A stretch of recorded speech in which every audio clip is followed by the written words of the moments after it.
Amis pêcheurs à la mouche, rebonjour. On est de retour pour la partie obligatoire qui fait partie du jeu maintenant.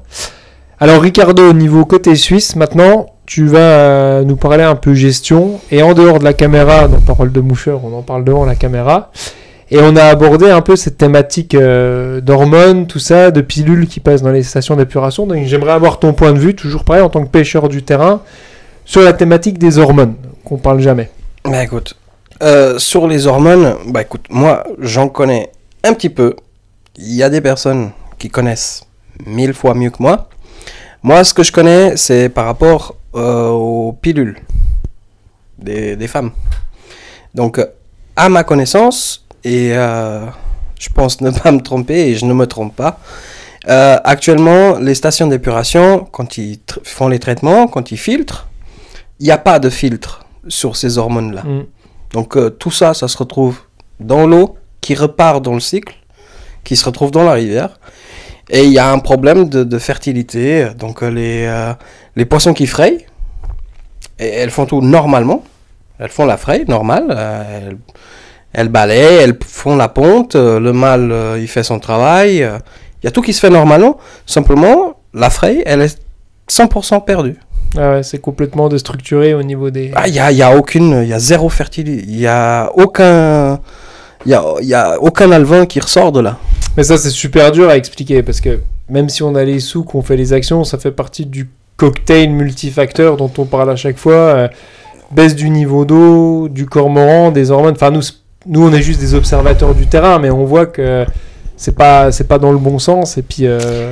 Qu'est-ce qu'on peut faire ? Ça fait 30, 40 ans que tout ce qui se fait, tout ce qui se parle, c'est un blablatage totalement stérile, comme les œufs détruites.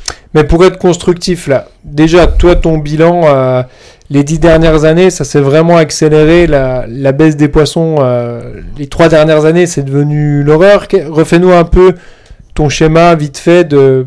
la période paradisiaque il y a 10-20 ans, comment tu as vu baisser tout ça, ta vision sur les pollutions, quantité de poissons, en tant que pêcheur, je parle là, on n'est pas des spécialistes, on n'est pas des hydrobiologistes, mais ta vision. Ma vision, c'est 90% du cheptel qui est parti. Ah. Ouais, ça c'est hallucinant. 90% qui est parti. Et là, l'année passée, fin de saison, même un peu avant la fin de saison, il y a eu une hécatombe. Est-ce que tu me disais, pareil hors caméra, que il y a 20 ans, toi qui aimes bien regarder les insectes dans l'eau, quand tu allais sur une bordure du Doubs lambda, un pré-bourrassin, ouais. Tu trouvais du gamard, du trichoptère, de l'éphémère. Alors, tu regardais dans les bordures, 3 mètres de bordure, rive gauche, rive droite.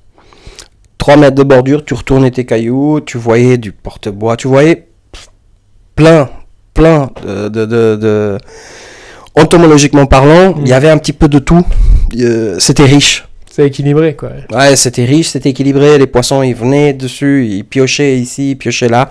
Les fonds, ils restaient propres, non seulement jusqu'à mi-mars, mais jusqu'à au mois de mai, les fonds, ils restaient propres.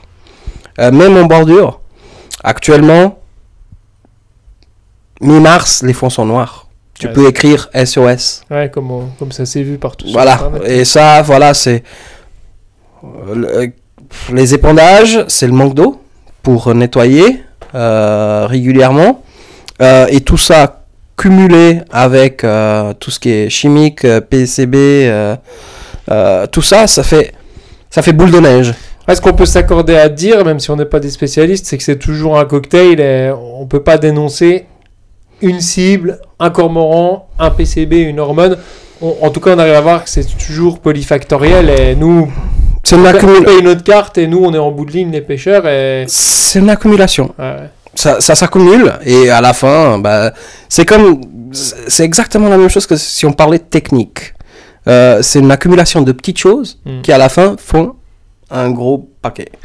Et puis là, la qualité des eaux, elle est... En Suisse, des fois, on demande à faire des analyses et on nous dit que tout va bien, l'eau elle est bonne, l'eau elle est propre, l'eau elle est à très bonne qualité. Pourquoi ? Tu sais pourquoi ? Parce que en fait, ils vont faire un prélèvement et ils vont pas chercher ce qu'on demande, Mm. pas ce qu'ils cherchent. Ils vont chercher ce qu'ils veulent. Mm. Donc, parce que s'ils feraient une recherche sur ce qu'on leur demande, la réponse ne serait pas « elle est bonne Ouais. ». La réponse, ils nous la donneraient même pas. Et tu as des phénomènes parallèles, comme tu me disais, sur l'histoire des pyrales. Tu peux réexpliquer ça les pyrales, il y a eu un phénomène sur les pyrales que tu m'expliquais. Alors, non, mais ça, c'est... ça...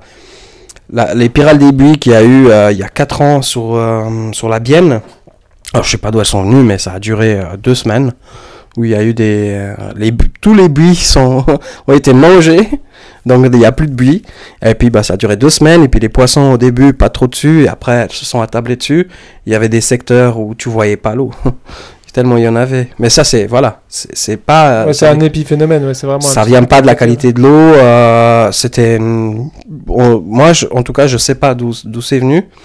Mais voilà, ça a duré 2 semaines, ça a mangé tous les buis et puis c'était fini. Et sur ton grand angle, c'est vraiment à partir des sécheresses de 2003 que tu as vu l'alarme arriver parce que toi, ça fait longtemps que tu pêches, donc c'était vraiment début des années 2000, on a fait qu'empirer la chose, quoi. Ouais, depuis 2000, c'est la chute libre. Début 2000, c'est la chute libre, que ce soit dans le manque d'eau, que ce soit dans la température des cours d'eau. Un règlement, que ce soit en France comme en Suisse, les règlements ne sont pas adaptés. On a 30 ans de retard sur les règlements. Les APPMA qui font pas leur boulot. Tu parlais, et à juste titre, du service rendu qui est inexistant sur plein de points. La densité du cheptel qui est en chute libre partout. Mais si tu as des solutions concrètes, est-ce que c'est déjà, même si c'est critiqué, déjà 100% no kill? Parce qu'après, on va pas taper sur les fédérations gratuitement. Nous, on paye une carte, c'est une chose. Mais si on essaye d'être constructif ici, c'est ce que j'essaye de faire à chaque fois avec mes invités. On voit bien que c'est pas facile. Qu'est-ce qu'on peut faire? Le no kill, c'est pareil, ça va pas tout changer. Ben non, ça peut... Le no kill, ça peut nous donner... Pour moi, hein, le no kill nous donnera un petit répit, tu vois. Il nous donnera... c'est un pansement, quoi. Il nous donnera 2-3 ans où il restera encore quelques poissons. J'ai eu, il y a 2 jours, mon maître au téléphone, et il m'a dit, l'année passée, cette année, je sais même pas s'il a pêché cette année, mais l'année passée, il a fait 3 semaines au bord du Doubs, et il a attaqué 3 poissons en 3 semaines. Et là, je l'ai eu au téléphone, il me dit, Rick, je ne pêche plus. Je vais pas aller embêter les 3 rescapés qui restent. Il est dégoûté vis-à-vis de ce qu'il a fait. Il est dégoûté, puis je le comprends. Après, je lui dis, mais... Il me dit, mais toi, je te dis pas d'arrêter de pêcher. Et il me connaît suffisamment bien pour savoir que même s'il me le disait, j'allais pas arrêter. Parce que moi, tant qu'il y a de la vie, il y a de l'espoir. D'ailleurs, ça aussi, c'est lui qui me l'a appris, c'est lui qui me l'a transmis. Tant qu'il y a de la vie, il y a de l'espoir. Mais c'est vrai que en ayant vu ce que j'ai vu il y a 20 ans, et en voyant ce qu'il y a aujourd'hui, le no-kill en France, parce qu'en Suisse c'est interdit, c'est pour protéger les animaux, alors que d'un côté, ça c'est un truc que je voulais, d'un côté il nous interdit le no-kill, et d'un autre côté on nous dit c'est pas bien de jouer avec les animaux. Ouais. Alors, c'est bipolaire, quoi. Tu vois, ça va pas, tu vois, c'est... Parce que là, on est sur la franco-suisse, mais tu vois, j'y fais plusieurs numéros de Paroles de Moucheur avec des passionnés qui regardent le milieu en tant que pêcheurs. Une fois de plus, on n'est pas des spécialistes. Mais à chaque fois, j'essaye de dresser une solution et je suis presque cynique. Parce que j'ai presque l'impression qu'on va avancer. Le no-kill voilà, ça va nous donner du répit 2-3 ans, mais ça va jamais régler le problème. Et... à titre personnel, moi je pense que sans la volonté de l'État, et en Suisse de la part de la Confédération et de la part de Berne et des instances qui pourront avoir des décisions et des actions concrètes sur la modification des règlements et des lois pêche, Ouais, mais Berne ou Paris, là on parle pour les deux, ils vont pas te faire pleuvoir de l'eau du ciel, parce qu'à un moment il y a un effet de dilution. Non, mais il y a tellement plus de flotte dans les rivières que... Qui peut faire quoi en fait? Non, mais les épandages, tu vois? Ouais, déjà rien que ça. Ça a été beaucoup évoqué quand même. Non, mais les épandages, tu vois, sur des sols, c'est des gruyères. Il y a tout qui se retrouve dans la rivière. Tu arrives au mois de mars. Au mois de mars, les fonds sont colmatés. Encore si c'était au mois d'août ou de septembre, mais au mois de mars, c'est noir. Au mois de mars, c'est noir. Et puis tu leur demandes des analyses de la qualité d'eau, et puis ils te disent que tout va bien. Mais ils balancent du sable aux yeux d'un aveugle. Bon, de toute façon, je vais pas le cacher. Je pense qu'on va tourner une vidéo avec l'association Loup et Rivière Comtoise. Voilà, moi je m'avance sur le truc, mais ça change rien. Je pense qu'ils viendront sur cette discussion. On pourra le crier n'importe où. Ce serait déjà un bon début de réguler les épandages, mais après on va dire pareil, on touche à l'économie. Tu vois, là on peut parler franco-suisse. C'est le même problème, c'est un problème européen. Ils vont nous dire quoi? Si on commence à réguler les épandages, vous, pêcheurs de loisirs, vous nous faites chier parce qu'on va toucher aux emplois, on touche à l'économie. Non mais là, sur ça, pour moi, la bêtise, elle vient d'il y a longtemps. Parce que, par exemple, si on doit parler des épandages qui ont été pour faire plus d'herbe, pour faire plus de foin, pour faire plus à manger, pour faire plus de lait, pour faire plus de fromage, au lieu de faire plus de quantité, ils auraient dû faire plus de qualité, ou garder la qualité, mais réduire la production et augmenter le prix. Mais putain, en Suisse, vous êtes quand même plus raisonné là-dessus que les Français en général. Je fais mon autocritique en tant que Français, mais ça m'étonne maintenant que on parle de franco-suisse, on est sur une rivière partagée, et je suis quand même étonné. En général, la Suisse prend mieux ses problèmes en main. Je suis vraiment étonné que Berne égale Paris égale grande directive. Ouais, mais je suis pas super bien positionné pour parler de ça. Il y a des copains. Tu sais de qui je parle. Il y a des copains qui pourront vraiment te parler. Parce que là, on est sur des sujets très techniques, quoi. Nous, voilà, il y a Romain et puis Thierry qui pourront vraiment, surtout Thierry, de ce que je sais, il est très calé sur le sujet et il sait vraiment de quoi il parle et il est vraiment super, il sera quelqu'un de super pour vraiment bien t'expliquer et faire voir à tous ceux qui nous écoutent où il est, le gros du problème. Et j'en suis persuadé et convaincu que les solutions, il y en a, et puis il faut travailler main dans la main pour aller de l'avant et arrêter d'une fois pour toutes un blablatage stérile qui n'amène à rien et qui n'a rien comme effet positif pour la rivière et les poissons. Mais ça fait 20 ans qu'on bute sur le même truc. On va dire à l'agriculteur, baisse tes épandages. Ça fait 20 ans. Ça fait 20 ans. Moi, en tout cas, ça fait 20 ans que j'ai conscience qu'on parle pour rien.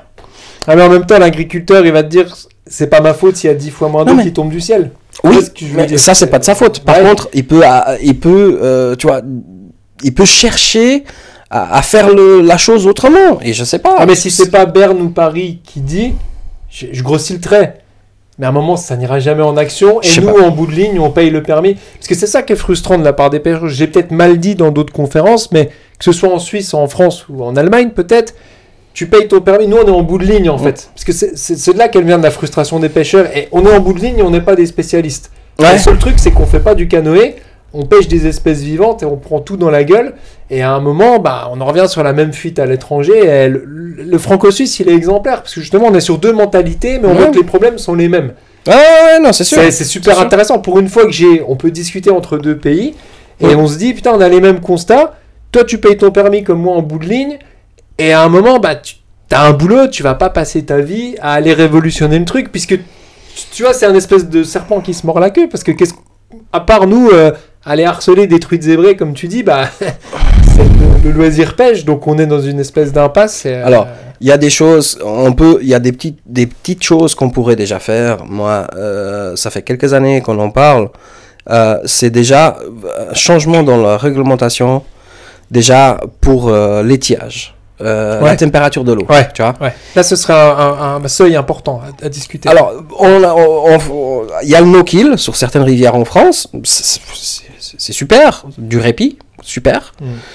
Un petit truc en plus, tu vois, c'est l'eau arrive à 18 degrés. Pêche interdite. Ouais. Ça, ce serait intéressant. Ça, c'est quelque chose de constructif. Et puis, alors, on me sort souvent, ouais, mais chacun va venir avec son thermomètre, ça va être comment ?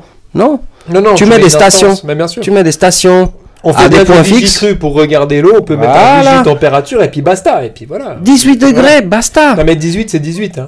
Bah, tu vois, il y en a plein sur les réseaux Mais qui oui, te donnent des leçons. Et puis, tu vas te balader. Mm. Et puis, les mêmes hein, qui te donnent des leçons.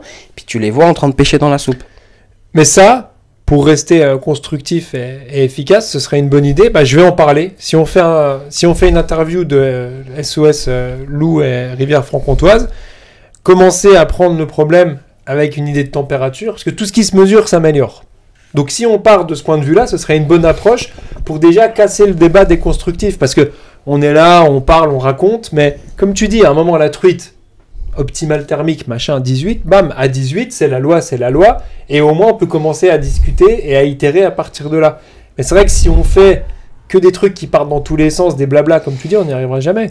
Il faut commencer quelque part. Ouais. Et moi, ça, c'est quelque chose... Moi, j'essaie de visualiser, de visualiser le doux, que ce soit Suisse comme France. Tu prends 2-3 repères, 2-3 endroits, Ouais. prise de température, l'eau elle est à 18, que l'eau elle soit à 5, 10, 15 mètres cubes, elle est à 18, on ne pêche plus. Ça va. C'est un truc en plus du no-kill, c'est un truc en plus qui va donner encore Mais un il petit faut peu de que tout le répit. monde mette sa pierre à l'édifice, c'est-à-dire si on pêche plus, il faut que de l'autre côté, les épandages et peut-être la consommation de ressources en eau, que tout le monde fasse un effort groupé. Mais c'est un point. Ouais. Mais il faut mettre en place. Ouais, mais s'il y en a un qui joue pas le jeu, que ce soit les pêcheurs, les agriculteurs ou je sais pas, le mec qui remplit sa piscine ou qui arrose son maïs, tu vois, la chaîne elle est pétée. C'est ça qui est difficile dans une démocratie entre guillemets. Moi je suis de l'avis qu'il faut vraiment qu'on se batte parce que voilà, tant qu'il y a de la vie, il y a de l'espoir et puis il en reste. Ces poissons, ils sont une force de la nature. Il en reste et puis ils méritent qu'on se batte pour eux. Moi, un jour plus tard, quand j'aurai des enfants, j'aimerais bien leur montrer une zébrée, quoi. Et en voyant l'état des rivières aujourd'hui, j'y crois de moins en moins. Et ça pèse, ça fait mal. C'est voilà, ce que j'ai vu il y a 20 ans, ce que je vois aujourd'hui, dans 10 ans, je suis pas sûr qu'il en reste. Donc là, maintenant, il est plus que temps qu'on fasse quelque chose. Parce que psychologiquement, tu sais, ça pèse. Et puis, il faut trouver des petits points, il faut trouver des choses, il faut trouver à quoi s'accrocher. Faire en sorte que dans 5 ans, dans 10 ans, dans 15 ans, il en reste.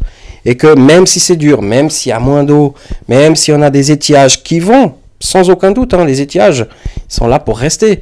Là, maintenant, ça fait 3 semaines qu'on a de l'eau. Ouais, mais le régime de mousson, c'est ce qu'on parlait à un moment, des tonnes d'eau en hiver et 36 degrés en été, la rivière. Alors ça, c'est la nature, on peut pas discuter. On peut pas aller contre, mais on peut au moins mettre le plus de chances possible de notre côté. Et ça passe par des petites choses. Les petites choses, à la fin, mises bout à bout, ça fera des grandes choses. Et toi, de ton avis de pêcheur, il y a quand même eu des grandes manifs en 2003, il y a eu des mouvements quand même, on en a beaucoup parlé. Pourquoi ça fait pas d'effet quand on médiatise sur France 3 des brouettes de poissons morts, des poissons avec des putains de champignons et tout? Alors, je te donne mon avis. Bah justement, je te donne mon avis. Je vais te parler de ce que je connais, ouais. De ce que j'ai compris, en tout cas politiquement parlant.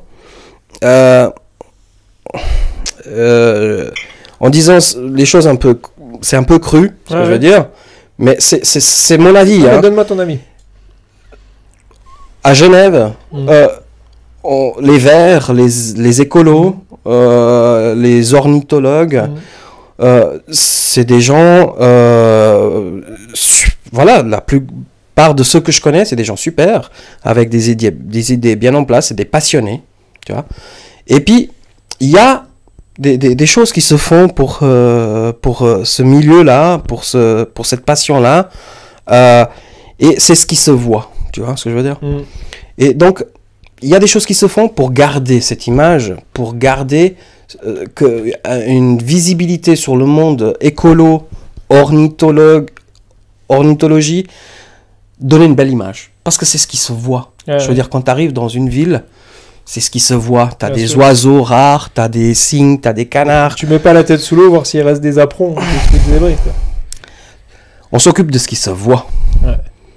Ce qui est sous l'eau, ça se voit pas. Bah ouais, un gamin, Les gens, ils regardent, ils regardent souvent. Ah, c'est vrai, il y a beaucoup de touristes, ils regardent. T'arrives sur le pont du Mont Blanc à Genève. Oh, l'eau, elle est tellement claire. Regarde, on voit le fond. C'est magnifique. L'eau, elle est superbe. Ouais, c'est vrai, ça. Et puis, ils voient des poissons.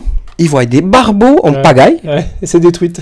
Attends, non. Non, c'est des barbeaux. Oui, non, mais ils croient que c'est des truites. Non, mais les gens, ils voient des poissons, ils se disent tout va bien. Ouais, c'est vrai.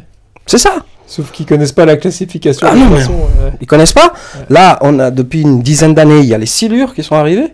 Ouais, mais attends, je te stoppe parce que là, c'est de notre rôle de moucheur, chapeau à plumes, pénible et insolent, de sortir du truc et de se dire, c'est peut-être à nous d'aller éduquer les gens et de lui dire qu'au pot du Mont Blanc, faut pas qu'il y ait un barbeau ou un Hotu ou un Chensebuyon. Si tu vois un Hotu et Chensebuyon sur la Basse-Loup, faut peut-être te dire que ça craint, quoi. Et c'est là qu'on est peut-être fautif, mais en tant que pêcheur de loisirs, c'est toujours pareil. Est-ce que c'est notre rôle d'aller éduquer les gens C'est pas notre rôle, mais qu'on le veuille ou pas, l'image que les gens ils ont des pêcheurs, on en a parlé tout à l'heure hors caméra. Le plus grand pourcentage des gens, l'image qu'ils ont du pêcheur, c'est le bonhomme, le papy avec sa canne et son bouchon, là en train de regarder son bouchon avec sa bouteille de pinard, limite comme voilà. C'est ça l'image que les gens ils ont du pêcheur. Moi, il y en a, je leur dis, ouais, tu veux venir à la pêche? Ouais, mais tu fais un sport de papy, mais viens avec moi une journée. Tu vas voir le papy, à 4h de l'après-midi, tu ronfles et tu bouges plus.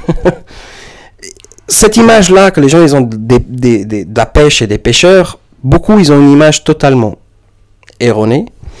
La grande majorité, ils tiendraient pas 4 heures de track ou de marche, souvent les secteurs.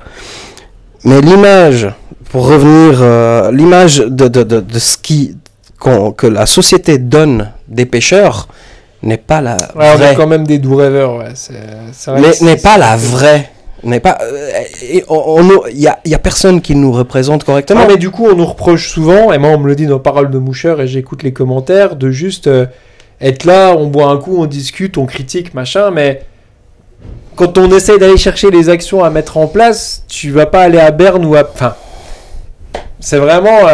je l'ai fait dans tous les Paroles de Moucheur, et tu vois, je vois pas d'issue, quoi. Je veux pas être cynique, mais j'ai l'impression que...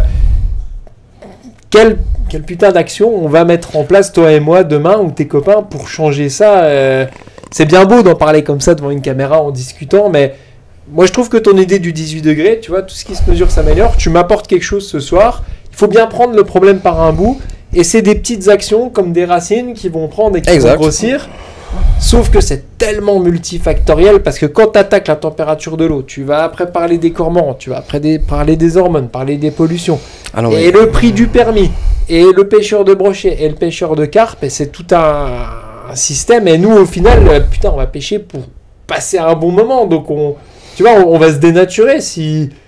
Alors, c'est malheureusement, c'est là où on en est aujourd'hui, c'est pas... je peux pas dire que c'est pas de notre faute, et en même temps, c'est pas de notre faute, mais on regarde ce qu'on a aujourd'hui, et il faut essayer de voir un peu plus loin. Et moi, j'essaie de voir dans 5, dans 10 ans. Et on a un copain en commun, monsieur Olivier. Je lui dis, écoute, ça serait bien que tu viennes et que tu parles. Et il me dit, écoute, non, j'ai pas envie de venir parler. Ouais. Il me le dit. Ouais. De toute manière, quoi qu'on dise, on changera rien. Ouais, j'en ai beaucoup comme ça, des défaitistes. De toute manière, on changera rien. Et moi, j'ai pas envie d'aller parler pour rien dire. Ouais. Pour ne rien changer, ils mangeront les miettes du gâteau et après ils changeront de loisir. J'en ai qui m'ont dit, par exemple Olivier il me dira j'irai faire du surf. Quoi. Ouais, c'est exactement ça. Je pousse le trait, mais il y en a beaucoup comme ça. Alors, et puis il a envie de rester pêcher tranquille. Il se dit on va aller parler de technique, on va aller parler de poisson, on va parler de pêche à la mouche, nymphe à vue, machin.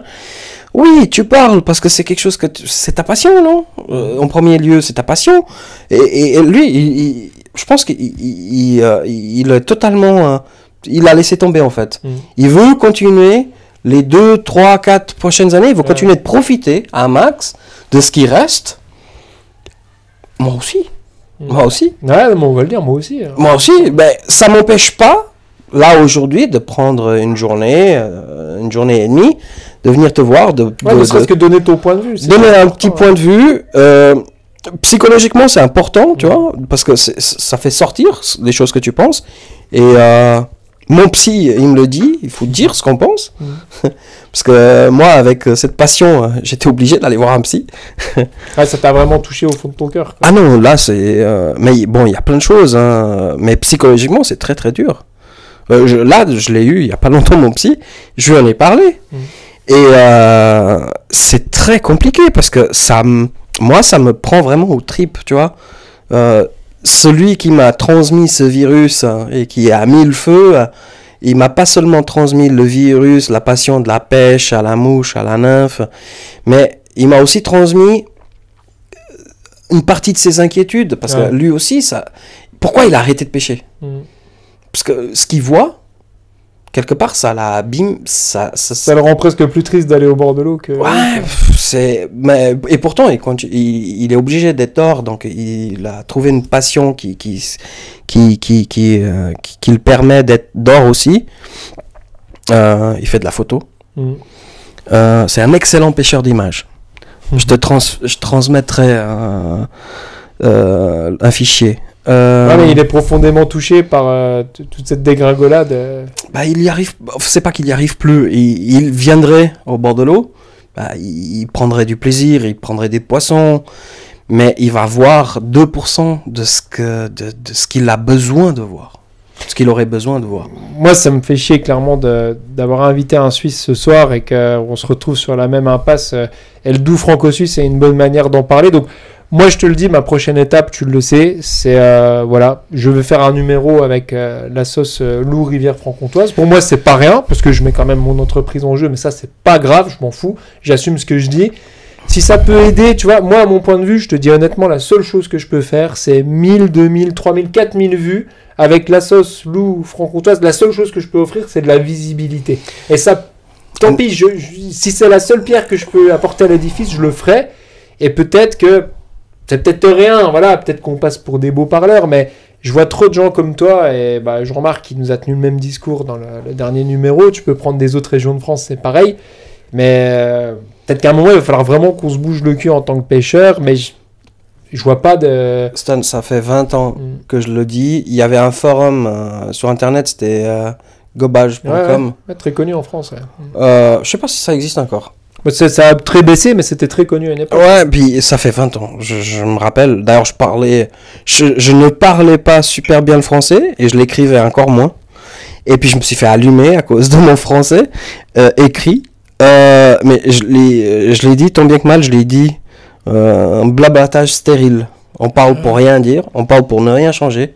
Ah, mais du coup, nous, on est aussi dans ce blablatage stérile ce soir. Alors, oui, on est dans un blablatage stérile, mais là, on partage des points de vue qui se rejoignent beaucoup. Ouais, mais quelles actions vont en découler? Parce qu'on aura fait ce numéro ce soir, on aura passé un bon moment. Mais en juillet, il va faire 36 degrés sur la franco-suisse, SOS dans le colmatage. Mais tu vois, l'espoir, où il est mon espoir? Il est je te donne un point. Ouais. On a parlé des 18 degrés en température maximale. Je ne sais pas qui c'est qui nous écoute. Il y a peut-être quelqu'un dans le monde politique, à l'État en France, ou bien à la Confédération suisse, qui va peut-être nous voir, nous écouter, et qui va peut-être dire, tiens, petit con là, cette histoire-là de température de l'eau, tiens, en Suisse, le no-kill est interdit, on protège les animaux, on ne joue pas avec les animaux. La température est trop haute des rivières. Donc, à partir de telle température, tu sais, en Suisse, on est très comme ça. Tu vois. C'est ça qui m'intéresse. Donc, tu sais, c'est de pondre, c'est de poser une petite semence. Là, ce qu'on fait, on parle pour rien dire. Peut-être, mais on ne sait pas. On est peut-être en train de poser une petite semence qui va porter des fruits. Non, mais et c'est ça mon espoir. Non, mais c'est clair, mais moi j'écoute les commentaires qu'on me dit sur Parole de Moucheur, et pour une fois, j'aimerais, dans un numéro, apporter une action qui ait un effet et qui change, et qu'on me dise, putain, à Parole de Moucheur numéro 27, putain, c'est cool, il y a eu un été à 18 degrés, ouais, les pêcheurs, on a été pêcher les carpes et les brochets avec Ricardo, on a été pêcher les tanches au Léman, on s'est adapté, on a mis notre pierre à l'édifice, et du coup, l'agriculteur et une réaction, ça peut marcher dans les deux sens, mais c'est à la fois utopique et... Moi, c'est pour ça aussi que je fais ça, pour me dire, putain, à quel moment on va déclencher une action, mais c'est sûr, il faut des actions. C'est complexe. Parce que, voilà, je reviens, il y a 20 ans, j'ai dit, tant qu'il n'y a pas une vraie action coup de poing, Tu m'en as parlé, ça, on peut en parler. Je sais que tu grossis le trait, mais par exemple, on en a parlé au téléphone, on va pas se mentir, on peut le dire que tu m'avais dit à un moment, putain, mais si on coupe l'eau au robinet des gens, non mais grossissons le trait, parlons-en, même si c'est une action de pirate, c'est vrai que même moi, demain tu me coupes l'eau au 15 juillet, vas-y Stan, il n'y a plus d'eau, bah tu sais pourquoi? Parce que les rivières, elles sont en train de crever. Là, c'est sûr qu'en démocratie, on peut pas faire ça, mais... Tu vois que là, on aurait une action, on aurait un effet, je pense que ça calmerait une paire, même toi et moi. Il y a quelques années, d'ailleurs j'en avais parlé avec Tanguy, que tu vas avoir bientôt, et puis il y avait certains groupes de personnes qui avaient parlé d'une action coup de poing sérieuse, mais quelque chose de très sérieux. Vas-y, parlons-en. Ouais, Et puis, d'un côté, heureusement, ça s'est pas fait. Moi, c'est des bruits de couloir. On m'a dit même pour l'action, c'était quoi l'action? L'action, c'était vraiment de couper l'eau. Ouais, c'était vraiment une idée en mode Greenpeace, en mode violent. En mode Greenpeace, en mode violent, c'est-à-dire que pendant 2 semaines... Non, mais on est sur des supputations. Pendant 2 semaines, couper l'eau. Ouais. Les gens, ils auraient... Robinet, il n'y a plus d'eau. Bah, ça, c'est une vraie action coup de poing. Ouais, alors là, je peux te dire que ça parlerait. Hein. Et nous aussi, du coup, parce que dans ta communauté, tu te le prends dans la gueule aussi, comme écoute, tu n'es pas concerné. Écoutez, les gens, l'eau, c'est la vie. Et le système tel qu'il est, il est en train de détruire, que ce soit l'agriculture, que ce soit la crise météo, le changement climatique, on est en train de détruire, de tuer le peu qui reste. On scie la branche sur laquelle... Mais à qui le droit? À qui le droit? Qui c'est qui s'est donné le droit de tuer quelque chose qui ne lui appartient pas? Ça ne m'appartient pas, ça ne t'appartient pas, ça nous appartient à tous. Et c'est une poignée de gens qui est en train de tout. Je reviens sur quelque chose auquel je pense maintenant qui va t'intéresser. Je crois qu'il y a une dizaine d'années, si tu te souviens, il y a eu une action, ils ont coloré une rivière. Est-ce que tu te souviens? Tu te souviens pas de ça? C'était la Loue. Voilà. C'est ça avec un colorant. Alors c'était un truc avec le Tour de France. Voilà. Cyclisme. Refais-moi l'histoire là-dessus, s'il te plaît. Alors j'ai vu quelque chose où ils avaient coloré la Loue. Il y avait une partie de la Loue qui avait été colorée. Et en fait, c'était... Alors, je ne sais plus exactement comment ça circule, mais je sais qu'il y a de l'eau du Doubs qui passe dans la Loue. Oui, il y a une histoire de résurgence, oui, exactement. De perte de... Ouais. Et en fait, ils avaient, je pense, hein, non, mais on fait les gros traits. Je pense qu'ils s'étaient gourés dans le truc, et puis ils avaient exagéré les quantités de colorants, et puis ça avait duré des kilomètres et des kilomètres, et puis ça avait beaucoup parlé. Mais, et puis... Non, mais il n'y a aucune action concrète qui en a... Ah non, il n'y a eu rien. C'est comme quand il y a des pollutions. Souvent, c'est des petites amendes, voire on nous dit qu'il y a une amende, mais en réalité, circuler, il n'y a rien à voir. Tu appelles les gars de l'ONEMA pour contrôler la qualité de l'eau. Elle est bonne, l'eau. Bien sûr, vous n'avez pas contrôlé ce qu'on vous a demandé, vous avez contrôlé ce que vous avez voulu. Ou est-ce que telle ou telle personne vous a dit, vous contrôlez ça, mais pas ce qu'on vous demande, parce que si on contrôle ce qu'on demande, ils nous répondraient même pas. Ouais, mais on revient... Enfin, moi, j'avais une idée coup de poing... Et à qui le droit? J'avais une autre idée coup de poing il y a 10 ans, alors on fait des idées soirs, on discute, machin. Juste faire une carte, mais une vraie, des pollutions en Suisse et en France. Et là, on peut parler de 2 pays. Alors, on a dit une carte des pollutions avec le moindre tuyau qui tombe, on va niquer l'économie, tu vois, on va être honnête, on va pas se mentir. Tu vois bien que si on met... Même si tu fais le Greenpeace pirate, qu'on y va, tu peux le faire sur Internet. Allez, chacun met sa pollution. Tu mets le Doubs à Soubet. Moi, je mets la Sceaux à Héronville. Tu mets toute cette carte de pollution. Mais à un moment, on va niquer l'économie. C'est tellement intimement lié à l'économie, tout ça que... regarde, hors caméra. On fumait une cigarette avec le caméraman. Il te demande, mais il n'y a que dans nos coins, parce que notre caméraman, il a un bon regard, il est extérieur. Il nous demande, et il a raison. Mais en fait, il n'y a que dans les coins là que c'est pollué. Et toi, tu lui dis direct, non, c'est toute l'Europe qui est foutue. Et ça m'a fait tilter parce que je me suis dit, putain, mais il a raison, le con là. T'as presque raison en le disant de but en blanc, non, c'est toute l'Europe qui est foutue. Parce qu'on est industrialisé, et on le sait presque au fond de nous-mêmes que en Tchéquie, en Pologne, en Roumanie, en Allemagne, on est sur les putains de mêmes problématiques de... Tu sais, on le dit souvent, tu sais, on va pêcher aux USA. Ouais, mais c'est pas comparable. Bon, alors à ce compte-là, poubelle quoi. Oui. C'est vrai. Non, mais combien de grands pêcheurs? Moi, j'y étais aux USA, j'étais au Colorado. Ah ouais, tu vois les plaines. Ah, c'est sûr, aux USA, c'est pas 1 heure de route pour aller pêcher à Grand Combe des Bois. Hein. Ah non, pour aller pêcher à San Juan. Ouais, non, mais. Alors l'Europe est foutue, tu vois, ou à un moment. Ouais, mais c'est pas d'aujourd'hui. C'est pas d'aujourd'hui. Et je vais même aller plus loin, t'as les dernières nouvelles de Ribnik. À un moment, c'est bon, quoi. 400 pêcheurs sur 3 km², dans 5 ans, c'est plié. Non, mais on va y aller, tu vois, c'est bon. Ribnik, machin, Pliva, on en parle dans 5 ans. Allez, 500 pêcheurs, vas-y, on double. Allez, on met 1000 pêcheurs sur 4 km². Ça va pas être la pollution qui va tuer. Ça va être qu'on est tous racornis sur le même coin. Non, puis tu vas, Donc, tu vas avoir des poissons qui vont avoir des têtes bizarres, hein. Ça va pas être rigolo, hein. Mais on avance sur une période que, à mon avis, ça va être capital. Pourquoi? Parce qu'on est à un tournant. Ah là, on a un tournant, ouais. Là, on a un tournant. Là... Il y a 2 ans devant nous. On a un tournant. Soit on se bat pour que le répit du no-kill soit multiplié par d'autres choses, soit il n'y a rien qui se passe. Et dans très peu de temps, il nous restera des chevennes et des silures. Et quelques carpes. Je vais même aller plus loin. L'année dernière, canicule en France, il y a eu beaucoup de reportages des petits villages, style la source de l'Ain, qui sont à sec où on va distribuer des bouteilles aux gens. Ça me fait même peur parce qu'on est même plus loin que ce qu'on dit nous. C'est-à-dire que tu as un village où on va distribuer des bouteilles de cristalline parce que la source, elle est tarie. Et en fait, presque ça change rien, quoi. Donc, ça change rien. Alors nous, une fois de plus, on est des beaux parleurs ici, mais tu grossis le trait. T'amènes de la bouteille d'eau aux gens parce que l'eau elle coule plus à la source. Là on a même plus scié la branche, la branche elle est sciée, quoi. Donc le pire c'est pas ça, c'est qu'on est en train de dire qu'on est en train de nous scier la branche et l'État il te regarde et il dit mais on va vous aider à la scier. Alors je fais mon punk complet et comme on est sur 2 pays, on se permet, t'es suisse, je suis français, à Berne et à Paris on va couper l'eau à ceux qui nous dirigent. Quitte à faire le Greenpeace. Parce que, non mais je grossis le trait. Celui qui pourrait changer les choses, il faut aller là où il est le problème.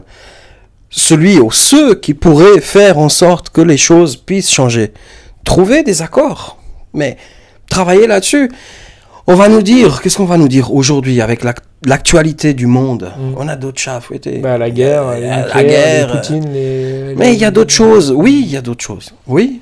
Mais le problème de la société, et ça c'est pas d'aujourd'hui, c'est que tu peux pas mettre un médecin à faire le boulot d'un peintre, ni un peintre à faire le boulot d'un médecin. Ou un pêcheur de loisirs à gérer une rivière. Tu vois? Mais il est là le problème. Le problème c'est que il y a des gens qui sont à des postes auxquels ils ne devraient pas être. Et inversement, il manque des... mais moi je me mets à la place du politique, même si j'aime pas vraiment ça, que mais si nous les pêcheurs on prend le dessus 18 degrés machin et tout, on va niquer 3 usines sans paysans, on va niquer tu vois ce que je veux dire? Je suis conscient pêcheur de loisirs, mais si on se met à niquer l'économie pour la pêche et le salut des cormorans et des martins pêcheurs, je les mets dans le même panier, on va aussi déséquilibrer le truc parce que il y aura peut-être plein de poissons dans les rivières, mais on aura niqué toute l'économie. Mais justement, parce qu'il y a eu une erreur, c'est ce que je te disais tout à l'heure, et je pense que j'ai pas transmis le raisonnement que je voulais te transmettre. Vas-y. Le comté, ils ont, je sais pas s'ils ont triplé les quantités. Le volume, en fait, de masse de production. Ouais. Triplé, je sais pas, mais ça a augmenté. En tout cas, c'est sûr. Alors, mon avis, je dis peut-être une grosse bêtise, hein, mais au lieu d'augmenter la quantité, ils auraient dû faire que le produit devienne plus rare. Et augmenter la qualité. Augmenter la qualité et le faire devenir plus cher. Ouais, mais là, on bascule sur les directives européennes et le grand marasme de... Tu vois, ils n'auraient pas eu besoin d'augmenter les épandages, ils n'auraient pas eu besoin d'augmenter le nombre de bêtes, et les paysans, ils auraient été gagnants parce qu'ils auraient maintenu leur charge de travail, qui n'aurait pas doublé ou triplé comme ça a été le cas. Mais on est dans la lessiveuse de la mondialisation, que quand tu as un attrait à produire 100 fois plus de comté, à l'exporter aux USA ou en Angleterre, tu fonces dedans, et puis le doux et les pêcheurs de loisirs, mon pote... Mais là-dessus, moi, je me fais aucun faux espoir, c'est que la rareté fait augmenter le prix. toi, t'es suisse. Les Français, je suis un peu plus ouvert, mais je suis d'accord avec toi. Mais la rareté fait augmenter le prix. Ouais, je sais et là, le comté, il y aurait 3 fois moins de production. Ouais, il faut aussi à un moment... c'est toujours une histoire d'équilibre. On peut pas produire du comté à volo pour il y aurait 3 fois moins de quantité. Ouais. Il serait 3 fois plus cher. Ouais, mais là, on revient sur des décisions politiques de mettre des quotas sur le comté et d'en faire un produit d'exception. Ceux qui ont fait ça, ils ont fait de la merde. Ouais, non, mais c'est clair. Parce qu'ils auraient fait le truc à l'envers, comme je viens de le dire. Ils auraient fait moins de quantité, plus de qualité. Bah, ça aurait augmenté le prix et ils auraient préservé la nature. Ouais, même si tu es suisse et que vous êtes une île en Europe, on en revient sur les putains de directives de Bruxelles qui, c'est comme les quotas de pêche en mer. Une fois de plus, on a des beaux parleurs ici, mais il y a un vrai sujet. Si Bruxelles dit pas l'eau à 18 degrés en Espagne, en France et tout, on arrête le truc, bah on continuera notre vie dans la liste. Et même s'ils le font. Et encore que ce soit appliqué derrière, ouais, c'est une autre histoire. Parce que, alors tu vois, moi j'ai vu des choses qui ont été décidées. Un exemple, des choses qui sont décidées politiquement parlant, qui sont signées dans les années 90 et qui sont mises en place début des années 2000. Ouais, bah après, oui, tu as tout le temps de... Mais bon, au moins les décisions, elles ont été prises. Ouais, bah elles ont été prises, signées, datées, mais par contre, on les mettra en vigueur 20 ans après. Mais le truc, c'est... Pourquoi ? Parce que ça ne se voit pas. Ouais, mais la meilleure marge de manœuvre qu'on aurait, nous, en tant que pêcheurs, c'est quoi ? C'est décider par nous-mêmes de pas aller faire chier les poissons à partir du 1er juin, tu vois, même si tu veux être un martyr du truc et te faire mal. Moi, après, je peux pas dire... comment on dit, ne faites pas ce que je... Ouais. Tu vois ce que je veux dire ? Oui, faites ce que je dis, pas ce que je fais. Exact. Ouais. Mais, donnez l'exemple, déjà, à ceux qui ont 2 doigts de cerveau et puis qui arrivent à comprendre ce qui est bon, ce qui est pas bon, ce qui est juste, ce qui est faux. C'est déjà une chose. Aller de l'avant et je sais pas, prêcher, c'est presque... Souvent, il y a certaines associations où je suis allé, où on m'a traité de sectaire, parce que je disais, ça, il faut pas le faire, ou parce que je prêchais ce que je pensais, et ce que je pense encore aujourd'hui, et on m'a dit, mais t'es trop sectaire, tu peux pas dire des choses comme ça. Puis voilà, je peux pas aller dans une association. Parce que là, t'as une parole libre et on parle, mais dès que tu rentres dans un système... À un moment, tu peux pas être brutal comme ça. Mais moi, je pense qu'on doit tous avoir le droit de dire ce qu'on pense, en gardant bien sûr toujours le respect des autres et de soi-même. Moi, je respecte tout et tout le monde, tant qu'on me respecte moi, bien sûr. Et mon idée et ma vision des choses, elle est de préserver ce qui n'appartient à personne, ce qui appartient à tout le monde. Ouais, mais si on s'investit pas... C'est le 4e numéro de Parole de Moucheur, on en parle à chaque fois. J'ai eu plein de grands moucheurs comme toi différents. À un moment, qu'est-ce qu'on va faire pour que dans 2 ans, il n'y ait pas... Ce qu'on fait là, c'est ce que je te disais, on balance des petites semences et en ayant l'espoir que ça porte. Ouais, mais moi je me prends des ogives nucléaires de commentaires et ils ont raison que bouge-toi le cul, mec. T'as une entreprise, tu bosses dans la mouche, tu vis de ça. Et tu t'investis pas pour la défense des milieux aquatiques, mais à un moment, tu vois, je veux bien faire, mais je suis dans une impasse et t'as des bonnes idées. Somaré, il a des bonnes idées. Jacquemin, il a des bonnes idées. Tous ceux que j'ai eu dans Parole de Moucheur, ils ont les idées, mais à un moment, leur vie professionnelle n'est pas d'aller défendre les rivières. Toi, lundi, tu dois aller bosser. Tu vas pas aller au gouvernement à Berne leur dire, hey, les gars, maintenant, mais tu vois, il y a un chaînon manquant, quoi. C'est la volonté politique qui doit aller de l'avant. Et puis, voilà, moi, je suis perdu. Franchement, moi, je suis perdu là-dessus dans le système. Moi aussi, j'ai une forme de perte, je te le dis, et je suis le premier placé parce que j'accueille des gens et je les fais parler de gestion devant le micro, devant des milliers de personnes qui nous regardent. Et à un moment, je me dis, bah vas-y, Greenpeace, quoi. On fait une action Greenpeace sur le doux franco-suisse. C'est extrémiste, mais c'est pas bon non plus, les extrêmes. Non, les extrêmes sont pas bien bons. Sûr. Parce que mais rien faire non plus, c'est pas bon. Bah non, c'est pour ça que là, le minimum du minimum, c'est voilà, on en parle. On en parle. Il y en a certains qui sont conscients de certaines choses, mais pas d'autres. Bah là, en écoutant, bah ils vont en apprendre, ils vont en savoir un peu plus. Et on va attirer l'attention. Voilà, il faut y croire. Parce que moi, maintenant, je vais remettre les pieds dans le plat. Vu qu'on est franco-suisse, on peut discuter d'état d'esprit. Sur le dernier numéro avec Jean-Marc, j'ai un peu parlé que j'ai demandé à la rédaction d'Élise Lucet, qui a une émission qui s'appelle Cash Investigation, sur le côté finance. Ouais. Je parle pas de pollution. Je parle juste d'aller voir un audit des finances des fédérations de pêche. Ah, je rigole pas, moi. Non, mais moi, je rigole parce que je visualise en France. Mais c'est même pas à rigoler, c'est un audit, quoi. Ouais, non, mais... C'est très sérieux. Ouais, mais et je pourrais faire le même en Suisse. Alors, je m'en profite qu'on est sur 2 pays. Mais en Suisse, le système, c'est un autre système. Je pense, franchement, en France, ça ferait, sans aucun doute, ça ferait changer les choses. Mais en Suisse, là, c'est sur du média de masse, et du coup, tu vas faire changer les masses. Quand Élise Lucet, elle va dire on dépense 5 milliards d'euros, je dis un chiffre au hasard, et les poissons ils crèvent sur le Doubs, sur la Sorgue, sur la Touvre et compagnie, parce qu'on touche des millions de gens, donc peut-être on manque de visibilité du coup. Parce que les 3000 personnes qui regardent ça, bah, c'est des doux rêveurs comme toi et moi. Et puis, mais là, au niveau de la recherche et d'aller voir où c'est que, par exemple, ce qu'on parlait tout à l'heure, où c'est qu'il part l'argent des permis. Là, on est sur du pur finance. Voilà. Bah...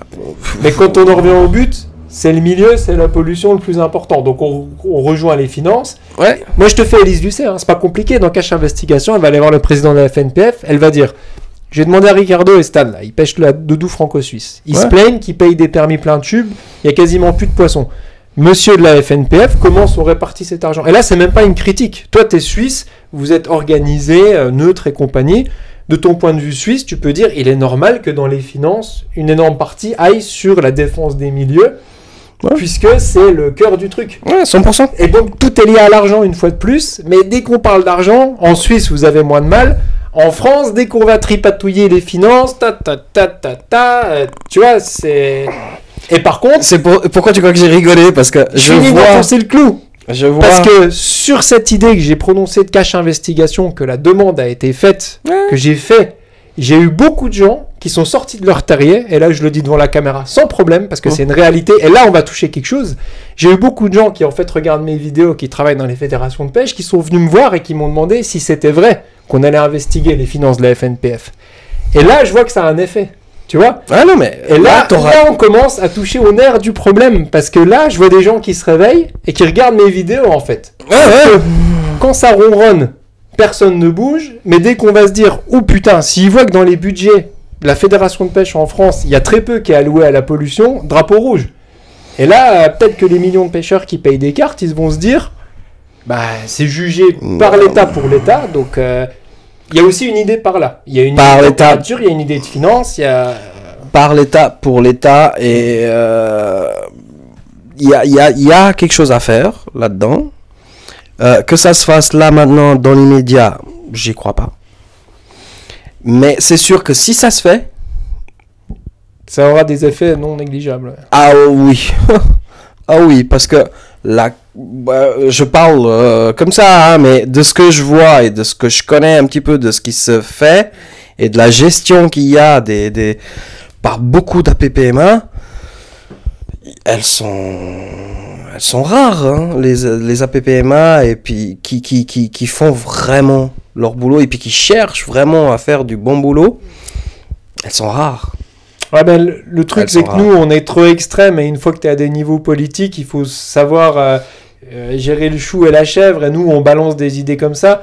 Donc oui, un cash investigation, bah, je vais te dire le bilan, ça révélera que oui, y a très peu d'argent qui sont alloués aux pollutions, parce que, je dis une connerie, on va couper des arbres sur des rivières, on va faire des panneaux publicitaires, on va sponsoriser le Tour de France. Je grossis le trait.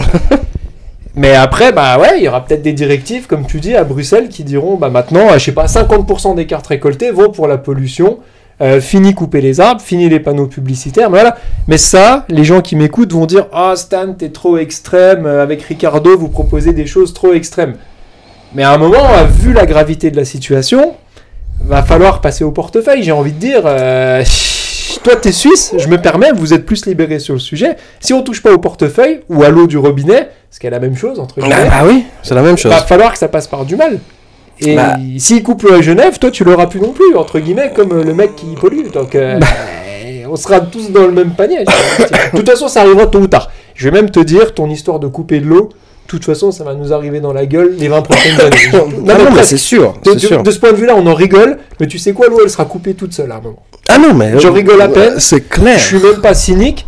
À échelle de 20 ans, ton action de coup-point, de couper de l'eau ou Greenpeace ou n'importe qui, ça va nous arriver tout seul. Il y aura déjà plus de truites bien avant. Hein. Bah ça, les truites, on s'en fout, ce sera l'eau au robinet. Donc, Ouais, non, mais bon, là, on parle encore des truites. Moi, j'aimerais bien en avoir dans 20 ans. Même si mon subconscient, il me le dit, c'est de l'utopisme, de penser que dans 20 ans, il restera des zébrés. Encore 20 ans, tu peux réduire à 5 ans. Bah, écoute. Si on fait les cyniques, parce qu'on est tous dans le subconscient, comme tu dis. Moi, je m'allonge sur le canapé du psychanalyste, il me dit 20 ans, les zébrés, t'es sûr? C'est pas plus de 3 ans. Écoute, on se remange 2 étés à 36 degrés. On les verra là, en dessin, en photo. Ouais, mais... Puis, on arrive à dire ça avec le sourire. Et ouais, ça, c'est ça le pire. Ça, ouais. Là, maintenant, je le dis. Mais on en rigole jaune. Tout à l'heure, tu sais, quand on en aura fini de notre séance de parole de moucheur, ça, je vais y penser. Et en y pensant, je vais me faire du mal. Ouais, mais moi, tu m'apportes quand même quelque chose, parce que ces émissions, ça me permet de rencontrer des gens comme toi. Et ce que j'apprécie, c'est que tu me dis, moi, je connais pas tout, je te donne mon point de vue. Par contre, je te conseille d'aller faire une émission avec Thierry et Romain, par exemple, en Suisse, qui sont beaucoup plus calés que toi. Exact. Et ça me permet, par ricochet... Tu vois, les gens, ils me font des commentaires, je me fais tirer à boulet rouge dessus. Moi, c'est pas grave, parce que j'arrive à rebondir, et par des gens comme toi, tu m'aiguilles. Tu vois, J'avais Daniel Rojon de l'UPRA dans une conférence, alors que j'ai commencé en pêcheur passionné pour parler de nymphes à vue. Il y a Daniel Rojon qui a fait une tribune sur les harlebièvres et les cormorans. Tu vois, dans cette émission... Tu vois, ça, c'est encore un autre sujet que... un énième sujet du cocktail, quoi. C'est incroyable. Ah ouais, c'est incroyable. Là, j'ai effleuré un petit peu tout à l'heure le sujet des ornithologues et l'histoire des cormorans. C'est un truc qui me dépasse, mais d'une force. Et t'inquiète pas, ils en ont pas plus à bouffer que nous maintenant. Comme il dit Daniel Rojon, il raconte des cailloux, donc ça, c'est... On est passé plus loin que ça. Tu vois, à Larve, à Genève. La rivière Arve. Larve, à Genève. Les ombres, ça dure 1 mois. Les ombres qui descendent de France, de Bonneville, ça dure 1 mois. Quand il y a un débit correct au mois d'octobre, novembre, là cette année c'est particulier, on a eu de l'eau, heureusement. Mais une année comme ces 5-10 dernières années, octobre, novembre, le niveau il descend, il fait froid en altitude, ça ne fond plus. Donc tu as 1 mois de pêche, correct, on sèche, super plaisant, tu vois. Moi, toute l'année, je ne pêche que en nymphes à vue. Et là, en fin de saison, tout d'un coup, il y a 3 semaines, 1 mois où je peux pêcher un petit peu en sèche. C'est une pêche fine. C'est un des rares moments où je pêche, tu vois, les quelques ombres. Quand il y en a pas mal, tu vois. Mais ça dure 3 semaines, 1 mois. Pourquoi? En 1 mois, un parcours de 3-4 km, parcours Genevois, 3, 4, 5 km, tu as des ombres en pagaille. Ouais. Mais quand je te dis en pagaille, c'est un après-midi, tu fais 40 poissons. Tu vois des ronds partout. On est partout. Éclosion de bêtises, BVO, partout. C'est posé, pendu. Et en même temps que toi, tu as des volatiles tout noirs. Qui sont tu sais, ils sèchent les ailes comme ça, tu vois. Et en 3 semaines, ils arrivent à te nettoyer le secteur, mais au complet. C'est qu'en 3 semaines, il n'y a plus un ombré de 15 cm. Ça, c'est fait par une politique de gens qui te disent tu ne peux pas pêcher avec un ardillon parce qu'il n'y a pas de barrage. Et tu ne dois pas jouer avec les animaux. Et en même temps, des oiseaux qui ne sont pas indigènes chez nous. Parce qu'on a une politique sur l'animal qui est indigène et pas indigène. Donc ce qui n'est pas indigène n'a rien à faire là. Par contre, il n'est pas indigène, mais il est protégé. Parce qu'il était en danger d'extinction il y a X années. Maintenant, il n'y a qu'à voir sur l'aimant la quantité, les vols de cormorans. Tu t'arrêtes sur le pont du Mont Blanc. Tu t'arrêtes à 7h30 du matin. Et tu regardes en l'air. Tu regardes ce qui arrive. C'est noir. Non, mais attends, c'est un truc de fou, quoi. Je veux dire, c'est pas 1000, ni 2000, ni 3000, ni 4000, ni 10 000, ni 20 000. De 7h30 du matin, dès que le jour se lève, jusqu'à 10h, ça ne s'arrête pas. toute façon, cette vidéo, elle sera enregistrée à cette époque. On verra ce qui va évoluer. Moi, personnellement, je vais essayer d'intégrer de plus en plus de gestion dans Parole de moucheur. J'y ai même pas cru au début, en amenant des moucheurs passionnés, qu'on ait parlé autant de gestion. Et tu vois, ce qui est fou, c'est que c'est venu tout seul. À chaque fois dans la discussion, c'est plein de choses. à chaque fois, n'importe quel moucheur que j'amène, et je m'en fous, je peux amener un carpiste, un mec qui pêche des brochets, un mec... Ouais, mais on s'en fout, il aura son truc à dire. il aura son truc à dire, mais de toute façon, il y a un truc qui va se passer. Je peux même pas dire c'est quoi, mais quand je vois, comme tu dis, le subconscient, ça c'est intéressant, parce qu'on n'en parle pas assez. Parce qu'au subconscient de nous-mêmes, en fait, on rit jaune, tu vois. On rit de notre désarroi, tu vois. Oui, on en rigole, quoi. Mais on en rigole, et le mal est déjà fait, et là on rit jaune, et certaines personnes plus que d'autres, moi je parle pour moi, je vais pas parler pour les autres, tout ça, et tout ce qui est en train de se passer au niveau écologique, psychologiquement, ça m'a fait énormément de mal. Aujourd'hui, ça me fait encore du mal. Il y a des jours entiers où je prends vraiment sur moi, et c'est compliqué, mais sérieusement, c'est dur. Et puis, ça m'empêche d'avancer sur des domaines. Ouais, ça fait rigoler certaines personnes, mais ça nous touche profondément. La nuit, des fois, t'y penses, t'as fait une journée de pêche, tu te dis putain, mais... Non, mais même sans avoir besoin... J'ai pas besoin d'aller à la pêche pour penser à ces choses-là, et au fait que, politiquement et socialement parlant, la société dans laquelle on vit, elle est en train de plonger tout et tout le monde dans une catastrophe annoncée, et on est là et on regarde, on est spectateur. Ouais, mais si on grossit le trait cyniquement, réalistement, c'est ce que tu as dit, la coupure d'eau au robinet, parce que les cormorans, on en a rien à foutre, les poissons champignonnés, on en a rien à foutre, toi et moi aussi, hein, je nous mets dans le sac, parce que c'est pas qu'on en a rien à foutre, mais à un moment, voilà, les leviers, bref. Mais à part la coupure d'eau, maintenant, après 5 numéros de Parole de moucheur, je vais être honnête avec toi, pour toi comme pour moi, comme pour le maire de Berne ou celui de Bruxelles, au moment où il ouvrira le robinet, qu'il n'y aura rien qui sort, bah c'est là qu'on prendra conscience, mais du coup, il sera trop tard. Ça, je suis cynique, mais réaliste, quoi. Et ça n'arrivera pas. Ouais. Ça n'arrivera pas. Tant que... quand on aura niqué toute la ressource en eau dans 20 ans, à un moment, ça va arriver, quoi. Ah, mais tu sais, les bouteilles de cristalline...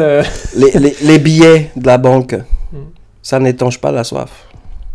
Ouais, mais là, à la vitesse exponentielle où ça va, sur la dégradation des milieux, à part l'eau qui coule plus dans les robinets, soyons honnêtes, les actions... l'action coup de poing, elle va venir d'elle-même, en fait. C'est ça qui me fait le plus peur. C'est que... Ouais, mais moi, j'ai l'espoir, et j'ose croire qu'il y aura... Voilà, j'ai l'espoir d'y croire qu'il y aura des gens qui... Mais l'espoir, t'es comme moi ce soir, si on se bouge pas le cul, toi, moi, le maire, celui qui nous regarde, bah ça n'arrivera pas. Parce qu'on a beau refaire le monde à discuter... Pourquoi ? Parce que le gars, il tourne le dos, il va dans sa cuisine, il ouvre le robinet, il se boit son verre d'eau. Mais oui, mais nous, ce soir, on blablate, on parle de ça. Ok, t'es conscient du milieu, il n'y a plus de plécoptère, il n'y a plus de Baetis Rodani, je sais pas quoi, mais on vaut pas mieux que le gars lambda qui fait...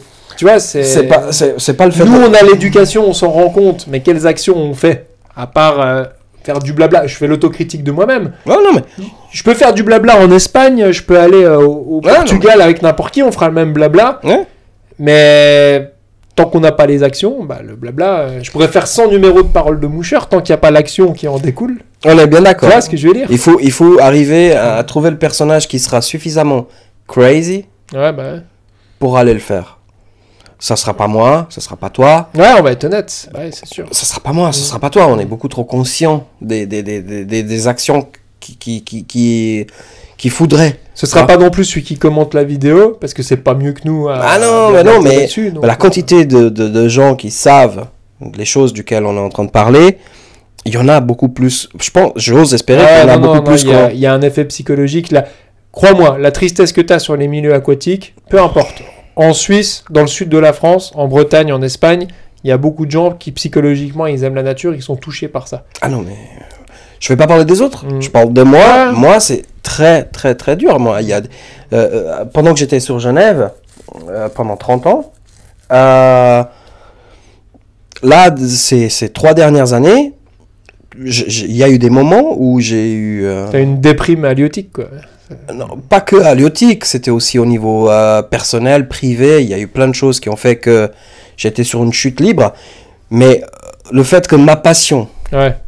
elle soit impactée, c'est ce Alors que c'était ton refuge. c'était mon refuge, tu vois. Et alors que ma passion, elle est impactée aussi, et elle est totalement... ça part en sucette, quoi. Je veux dire, et puis c'était ce qui me permettait de garder un petit peu les pieds sur terre. Ouais. Et puis, T'es dans une déstabilisation. Ouais. ça part en couille de tous les côtés. Mais il y a beaucoup de gens qui sont comme toi et enfin, en tout cas, ce qu'on voit, c'est que le questionnement, il est fort, quoi. Et ça, c'est clair et net. Hein. Là, voilà. Et tous les horizons de moucheurs, hein. Compétiteurs, nymphophile, nymphavus, streamer, Non, c'est cuillère, brochet, le questionnement, il se resserre à mort. Là, comme tu dis, le questionnement, il se resserre et... Le point d'interrogation, il grossit sérieusement. Ouais, mais... il y a des choses, il faut réagir. Il faut Et je vais même te dire un truc. Bon, je pense que c'est pareil pour toi. Le dernier mois, il pleut beaucoup. Tu vois, moi, je suis dans le nord-est de la France, il pleut beaucoup.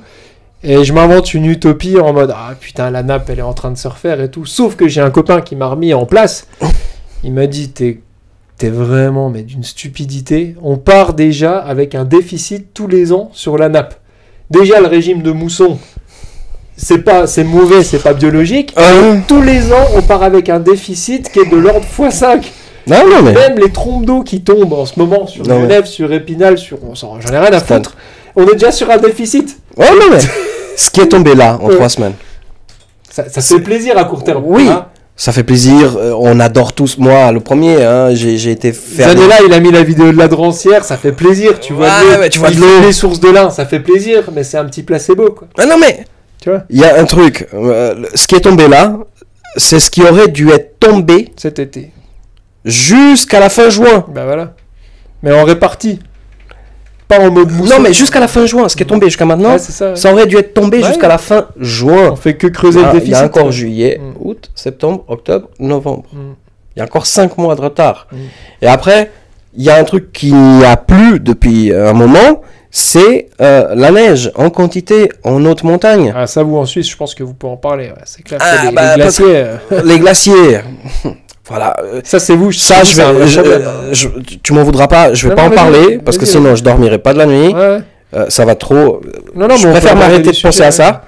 Arrêtez de penser à ça parce que sinon, je vais aller trop loin. Parce que des fois, je vais trop loin dans mes raisonnements et ça m'abîme. Tu sais, ça m'abîme. Ça me donne même le tournis. Mais la réserve d'eau en neige qui reste et puis qui reste à être redistribué après petit à petit, au fur et à mesure qu'on évolue. Au goutte à goutte, quand ça fait. Ouais, entre guillemets, au goutte à goutte. Au mois de mars, au mois d'avril, au mois de mai. La réserve. Ouais, c'est la réserve, tu vois. Et puis, ça, depuis quelques années, il n'y a plus. Ou très peu. Et c'est là qu'on a un lien entre nous, les moucheurs, et les écologistes des glaciers. Parce que le lien, il est évident. Quand on entend aux infos les glaciers du Spitzberg, je sais pas quoi en Suisse, moi je connais pas. Mais là, le lien, il est évident. Et c'est peut-être là qu'il y a un truc à raccrocher sur les grandes instances. Parce que le glacier qui se meurt, c'est la truite à 28 degrés qui est cuite au mois de juillet. On est sur le même combat, tu vois. C'est là qu'il y a peut-être une voie... on va s'y retrouver. Alors, c'est toutes ces choses, tous ces sujets qu'on parle du réchauffement, les glaciers, le manque de neige... Tout ça, il y a une cohérence quand même. Il y a une cohérence qui vient là-dessus. Et puis, il y a moi, j'essaie de trouver quelque chose, un point d'attache pour relativiser la chose. Ouais. Et pour pas sombrer, quoi. Ouais, pour pas sombrer. Et j'arrive à un truc, à un raisonnement. J'arrive à un point simple que tout le monde peut comprendre. C'est le cormoran. C'est juste pour transférer le truc. Vas-y. Le cormoran, il arrive, il est en train de faire du mal. Ok. Il arrive, il fait du mal. Il est en train de prélever, de tuer, de manger tous les poissons de la rivière. D'un côté, tu as les écolos, les protecteurs, il est protégé, faut pas le toucher, faut pas lui faire de mal, il est magnifique, regardez, prendre photos, fait des films. Messieurs, dames, quand il n'y aura plus de poissons, il n'y aura plus de cormorans. Il n'y aura plus de cormorans. Ni de hérons, ni de martin pêcheur, ni de... Donc... on est tous dans le même train, en fait. Continuez. Continuez de protéger ce qui ne peut pas être protégé. Il y a un juste milieu pour tout. Il y en a 10 couples, 20 couples. Ce qui est soutenable, ce qui est acceptable, va bien. Ce que tu disais tout à l'heure, ce qu'on peut mesurer, on peut gérer. Tout ce qui se mesure s'améliore. Tout ce qui se mesure, Donc, ça il faut s'améliore. commencer par des mesures. Mais financières, de température... Non, mais là, les de cormorans, côté, il faut réguler. Il faut réguler. C'est comme les chasseurs en France. Tu vois, ils règlent. On s'est fait bouffer par les cormorans. Enfin, je suis cynique, je suis honnête, mais là, on a dépassé le truc des cormorans. Quand tu vois 36 degrés. Moi, je suis dans la vallée de la Moselle, à Épinal, mon pauvre ami, la Moselle, en juillet, mais même les barbeaux. Je te jure, je fais même pas une blague, Ricardo. Je fais même pas une blague. Même les barbeaux, ils sont à l'agonite. Je faisais des blagues à l'époque, mais même les barbeaux, ils pipent dans l'eau. Ils sont là. Je ris jaune. Non, mais le pire, c'est que le seul échappatoire, c'est d'en rigoler. Et je vais grossir le trait, et là, j'enfonce un clou. Parce qu'au fur et à mesure de toutes les conférences, Daniel Rojon, il nous disait il y a un an, tous les moucheurs, ils se barrent en Espagne, en Ribnik. Mais si je grossis le trait, dans 5 ans, l'Espagne, la Ribnik, la Tchécoslovaquie, tu sais quoi, on va tous finir soit en Islande, soit en Laponie, parce qu'il restera un glacier. Et je vais même encore grossir le trait, même en Islande, hein, on en a parlé à la pause club tout à l'heure, bah même en Islande, même en Laponie, tu sais quoi, ils sont en train de tirer des sonnettes d'alarme. Donc, je sais pas si je suis cynique ou réaliste, mais je sais même pas si dans 10 ans, on ira pêcher dans un glacier en Laponie. Je sais même pas si je rigole ou si je suis réaliste, Non, mais attends, pour être honnête. À échelle 10 ans, des fois j'y pense même pas comme tu dis, parce que des fois je m'interdis d'y penser. Parce que ça fait mal, hein. Honnêtement, Ça fait mal. je te prends un psychologue de la pêche, il dit vas-y, dans 10 ans, fais le portrait. Ah non. Je vais jouer au golf, maintenant l'herbe elle sera cramée. J'ai envie de Là, il n'y a pas d'herbe. Il y a plus d'herbe. Il y a plus d'herbe. Tu vois, même toi, tu m'as dit, non mais moi l'été quand il fait trop chaud, je vais pêcher les tanches à vue au Léman, parce que t'imagines, Ah ouais. tu te rends compte de ce que tu me dis? Mais C'est c'est la vrai, hein, ce réalité. que tu me dis. Ouais, mais c'est la réalité. Bah ouais. Bah moi je vais pêcher les barbeaux à vue parce que ça m'éclate, mais c'est horrible. C'est horrible ce transfert. Mais- Tu te rends compte? Et tu te dis qu'il y a 15 ans, on se retrouvait souvent au bord de la Loue, au bord du Doubs, sur la Bienne. Et il faisait 30 degrés, mais l'eau, elle était à 14. Ouais, toi t'as connu ça pour témoigner. Parce que moi j'ai pas ton âge, mais il y a en 1990, coup du soir, 30 degrés, ça gobe, les sèches, l'eau elle est fraîche, c'est pas colmaté, ça a existé quoi. Ah ouais, ça existait. Puis C'est là que Les- tu te fais mal quand y penses. bah, quand j'y pense, tu vois, moi, je suis arrivé à la fin, tu vois.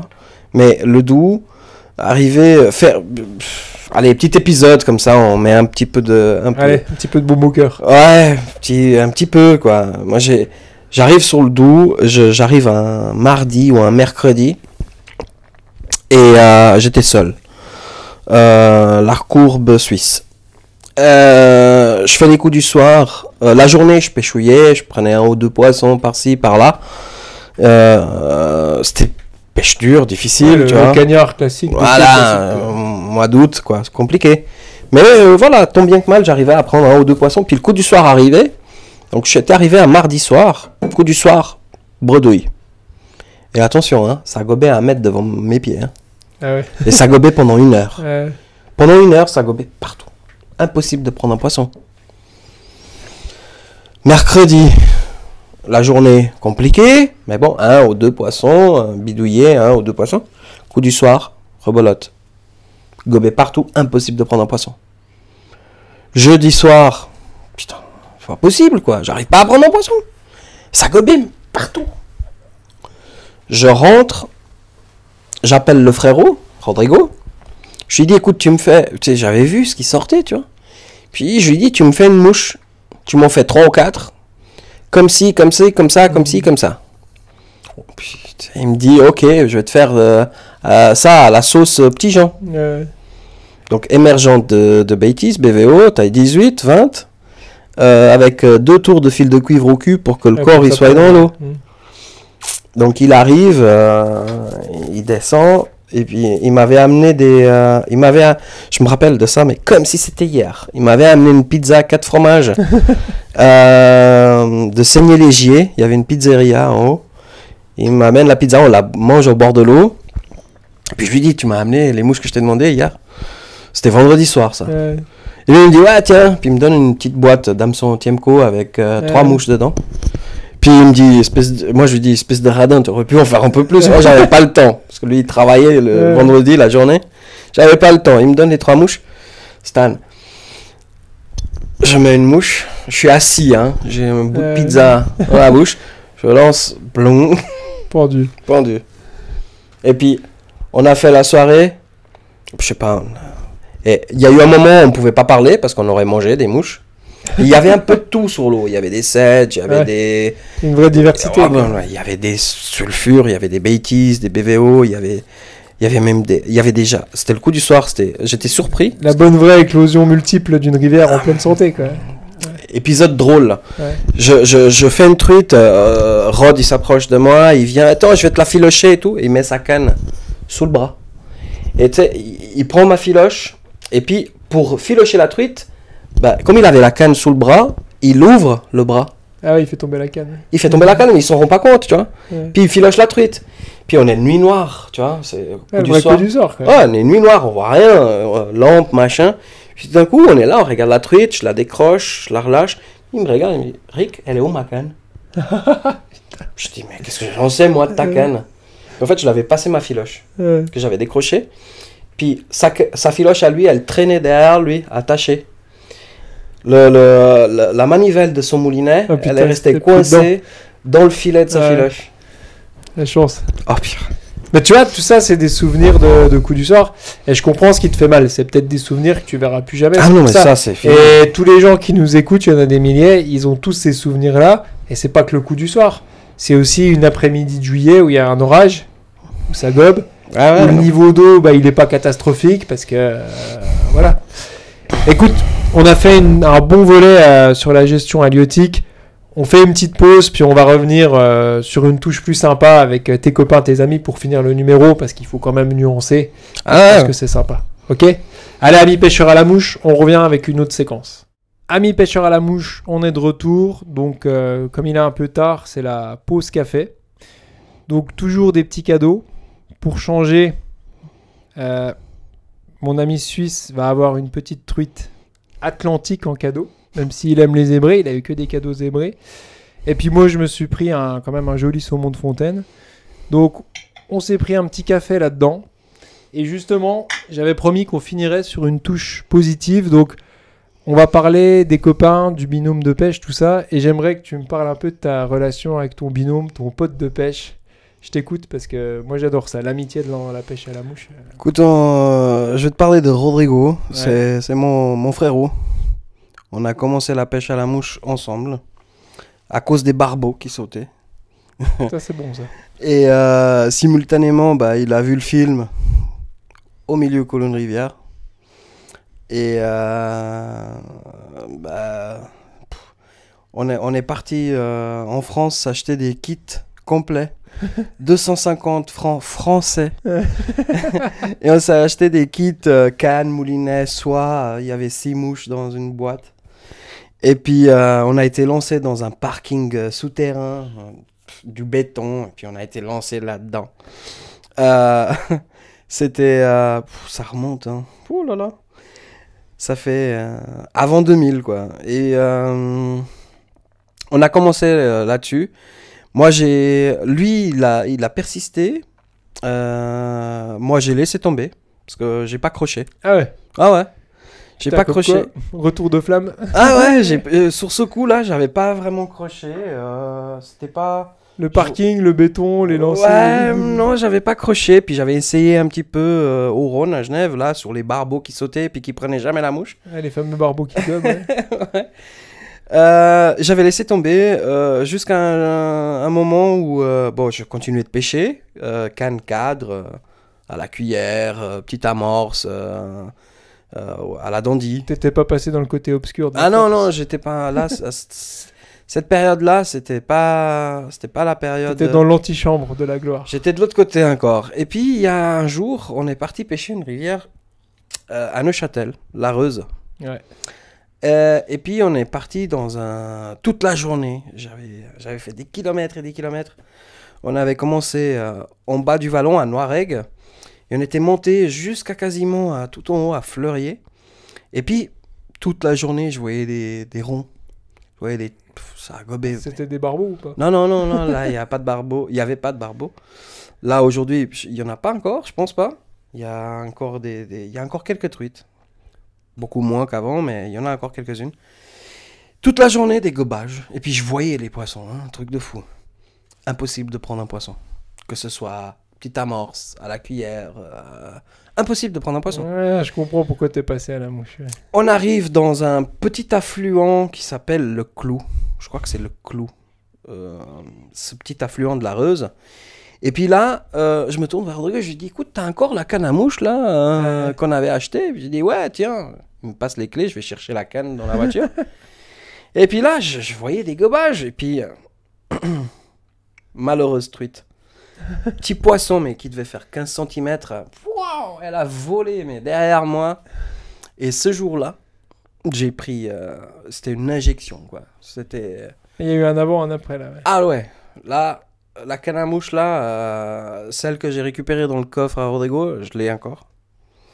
Et après, il y a eu la rencontre de celui qui m'a transmis, qui m'a achevé, en fait. Et t'as été vacciné le jour-là, quoi. Ouais, ce jour-là, c'était le vaccin. Là, t'as clairement vu l'effet de la mouche, là. Ah ouais, l'effet mouche, quoi.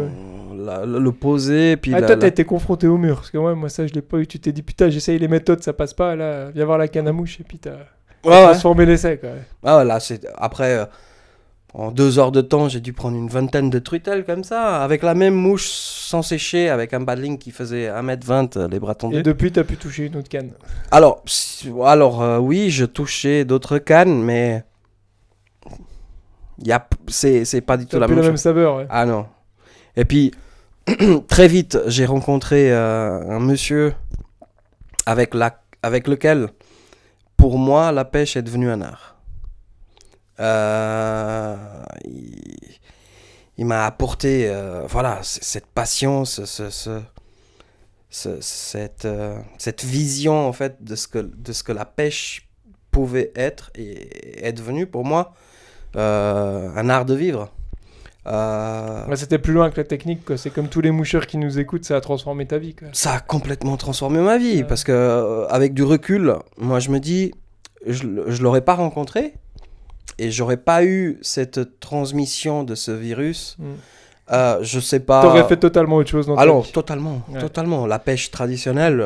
Mais je pense que tous les moucheurs se reconnaissent dans tes mots parce que je bois tes paroles et je me revois aussi il y a 20 ans l'avant et l'après en fait. Le moment là, il est le gobage, la truite, l'ombre et t'as compris qu'il y avait plus ça. Ah non, mais c'est l'art et la manière de transmettre le truc. Il y a des personnes qui l'ont, il y en a d'autres qui l'ont moins. Moi, je vois avec mon frérot, lui, tout autant que moi, il est passionné de la truite, il est passionné de la nymphe à vue, de la pêche en sèche et tout ça. Pendant des années, on pêchait vraiment les deux. On a évolué, on a grandi techniquement les 5-6 premières années jusqu'à ce que le frérot il se marie. On était tout le temps, mais tous les week-ends, on était à la pêche. La pêche. On était tout le temps. On a fait toutes les rivières possibles, imaginaires, les coups du soir à 3h du matin.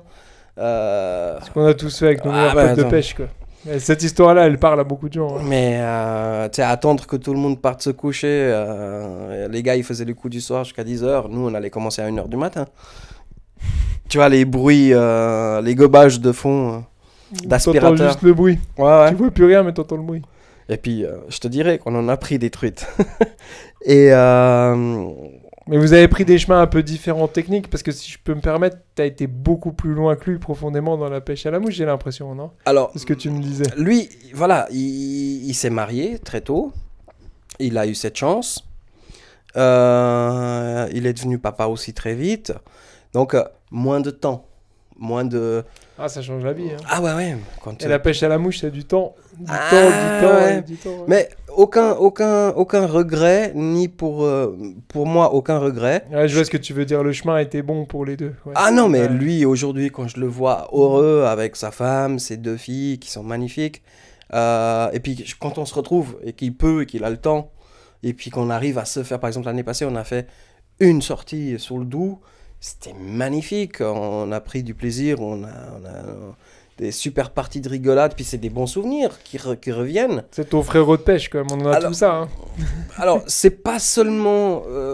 Rodrigo, c'est plus qu'un frérot de pêche, c'est même dans la vie de tous les jours. C'est mon meilleur copain. Et c'est quelque chose qui changera jamais. Quoi qu'il advienne, ça sera toujours mon frérot.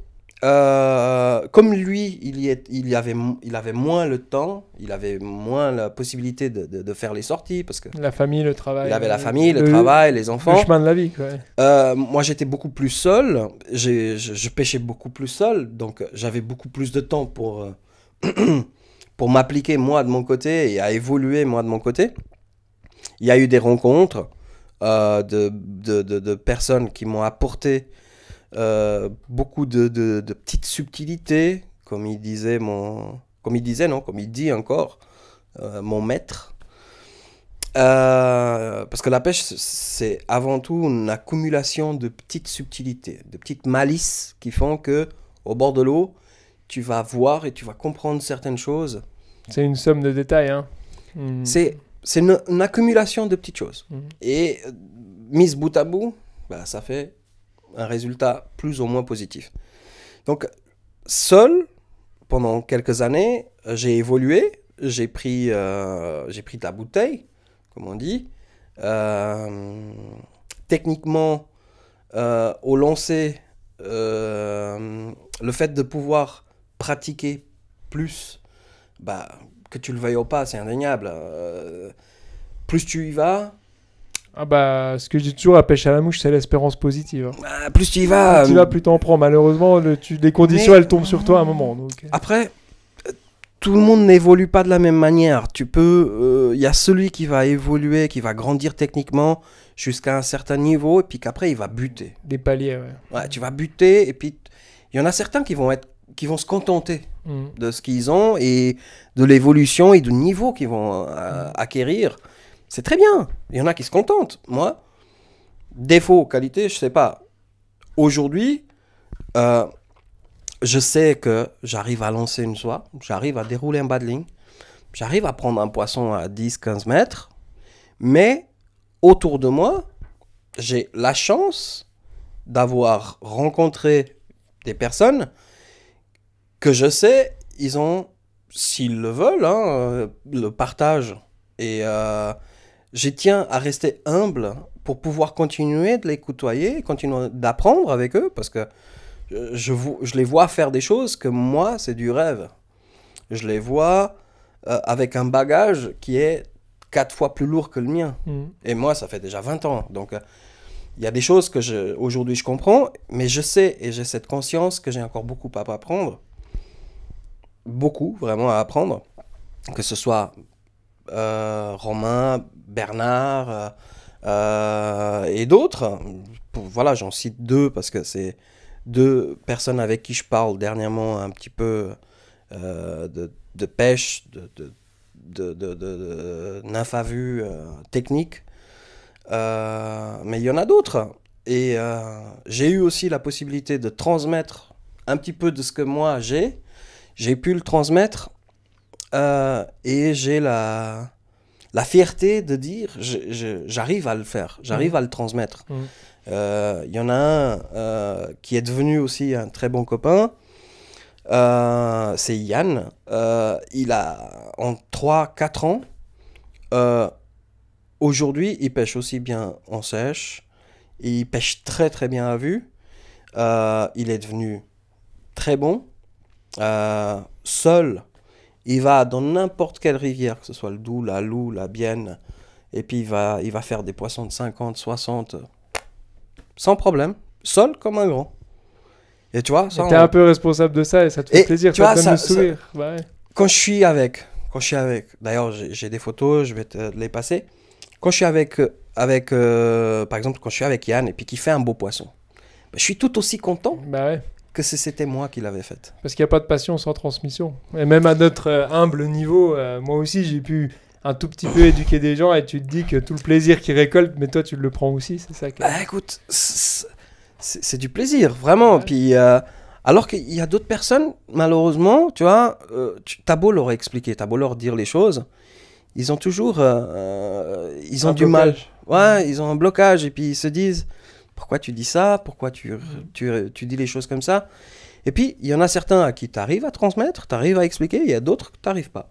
Ça dépend des natures. Ouais, c'est les natures, il y a ceux qui absorbent et ceux qui restent en retrait. Mais moi, c'est un plaisir de transmettre. C'est très très bien quand les personnes, elles... voilà, c'est ce partage. Moi, ce partage, il me fait du bien et il m'aide beaucoup. Mais du coup, maintenant, en binôme, vous pêchez comment? Parce que tu me dis souvent que vous pêchez en binôme. Donc, il y en a un qui fait les bras, les yeux. Parce que moi, j'aime bien faire des truites à 4 yeux aussi. On n'a pas vu. Alors, avec Rodrigo, c'est possible quand je fais les yeux et que lui, il voit pas le poisson et puis qu'il fait ce que je lui dis. Basiquement, c'est la base. Hein. Je veux dire, il y en a un qui est sur le talus puis qui voit ou qui a repéré. Et tu te dis, bah écoute, arrête-toi. Maintenant, tu vois à tel endroit, tu vas poser là-bas. Tu vas essayer de poser des tendus, tu décales sur la gauche, tu décales sur la droite. Avec Rodrigo, c'est possible. On a fait plusieurs poissons comme ça. Il y en a une où... ce qui m'a fait plaisir, c'est que le moment où tu lui dis faire et que lui, il n'a rien vu. Ouais, c'est le plus beau. Et puis que tout d'un coup, il se retrouve avec une truite au bout de sa ligne. Quand c'est toi qui lui as fait pendre, mais c'est un plaisir partagé à deux. Moi, je l'ai fait aussi. Les truites à deux, elles ont encore plus de valeur. Mais c'est un kiff. Bah ouais. C'est un kiff. Rodrigo, par contre, on a essayé le contraire. Bah, jusqu'aujourd'hui, ça n'a pas encore marché. Mais je perds pas espoir. Là, cette année, je me suis rapproché de la Loue. Je suis un petit peu plus près et j'ai l'intention de retourner voir. D'ailleurs, on en a déjà parlé avec Rod. Et puis on a l'intention de retourner, aller traquer un petit peu, voir ce qui reste sur cette belle rivière. Et ce n'est que partie remise. Et puis voilà. Mais tu sais, c'est ça qu'il y a de plus beau dans la pêche en infra vue, que je me rends compte, on s'en fout, que ce soit à l'arbalète ou à distance. C'est que c'est la seule pêche où tu peux partager une truite en fait. Parce que quand ça gobe ou que tu es à l'indicateur, bah, c'est pas la même sensation. Mais dans la pêche à vue, il y a vraiment les deux qui se rejoignent. Et c'est une des plus belles des pêches. Et quand tu fais une truite à deux, elle est... Moi aussi, j'ai des souvenirs de dingue, de copains comme ça. Tu l'orientes, tu le guides, mais le poisson, le plaisir, en fait, il est multiplié. Quoi. Non, mais... C'est tellement des moments de bonheur que... C'est des souvenirs. Et puis, quand, par exemple... je l'entends dans ta voix, c'est les souvenirs dont tu te souviens le plus, en fait. Parce qu'en solo, on aime tous la pêche en solo, on en a besoin. Mais quand c'est partagé avec ton pote de pêche... Puis t'as vécu toutes les galères. Moi, j'ai eu des orages, j'ai eu sous la neige, des taules, des poissons records, des perdus, des... C'est ça hein, qui reste. Ah non, mais c'est ça. Mais là, par exemple, c'est incroyable. Je fais un séjour. Je suis resté 11 jours, 12 jours en bivouac sur le Doubs. Donc, je me tremballais avec ma tante. Et puis, en autonomie. Quoi. En autonomie totale. Et tous les soirs, j'appelais Rodrigo, tu vois. Parce que, tu faisais le compte rendu quoi. Ouais, le compte rendu, puis il me manquait ce con, quoi. Je veux dire, il n'était pas là pour vivre ça, quoi. Et t'as envie de le repartager. Ouais, t'as envie de partager ça avec celui qui a toujours été là. Ouais. Et écoute, là maintenant ces filles, elles commencent à grandir, et puis j'ai l'espoir que les années qui suivent, il reste encore un peu de poissons qu'on puisse partager ensemble. Il y a des poissons du Doubs que j'ai envie de repérer et de les lui faire pêcher. Il y a un poisson de 60 en plein milieu, une grande ravière. La truite, elle a posté en plein milieu de la rivière, poisson de 60. Et puis, elle ne laissait pas passer une mouche. Moi, je venais de... Mon badling, il était complètement... C'était un truc... On pouvait même pas appeler ça un badling.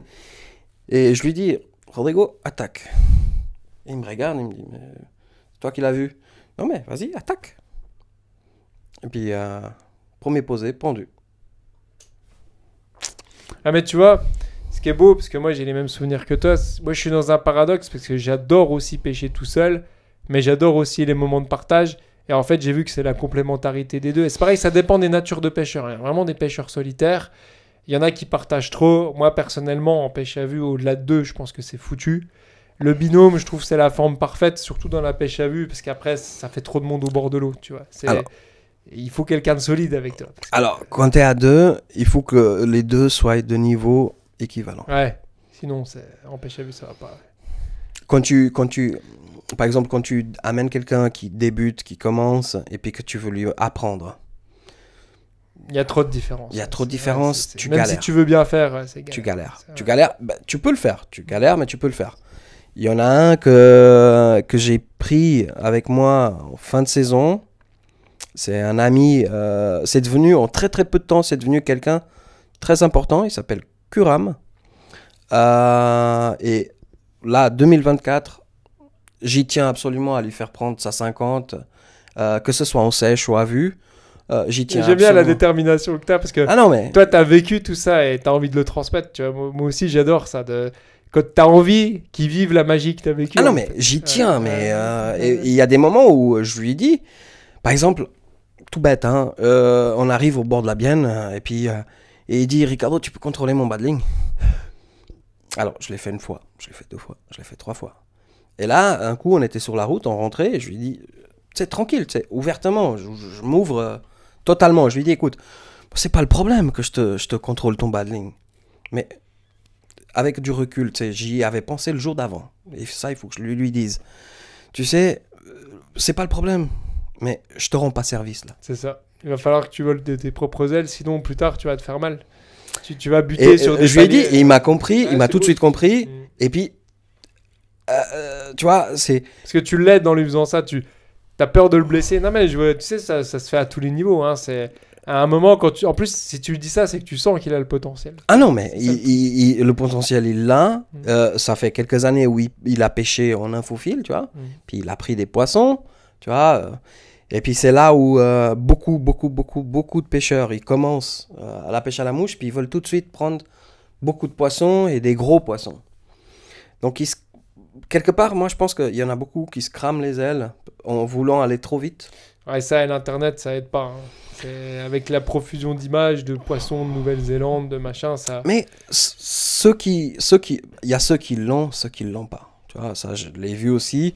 Il y en a eu d'autres que j'ai pris au bord de l'eau et puis j'ai essayé en une matinée, en 2-3 heures de temps, je peux te dire si le gars, il peut ou il peut pas. Ouais, mais le truc, c'est que la rivière, elle te ramène toujours à la juste valeur. C'est-à-dire, tu pourras cramer les étapes, comme la dérive, la bonne mouche, l'approche, tu vois. C'est ça qui est bien dans la pêche, c'est que ça te remet à ton niveau. Tu vois, oui, ça te remet à ton niveau, mais quand je parle de ce que tu peux apporter, quand tu veux initier quelqu'un dans la pêche à la mouche, et que tu veux lui apporter un peu de ton savoir. Moi, je dis que...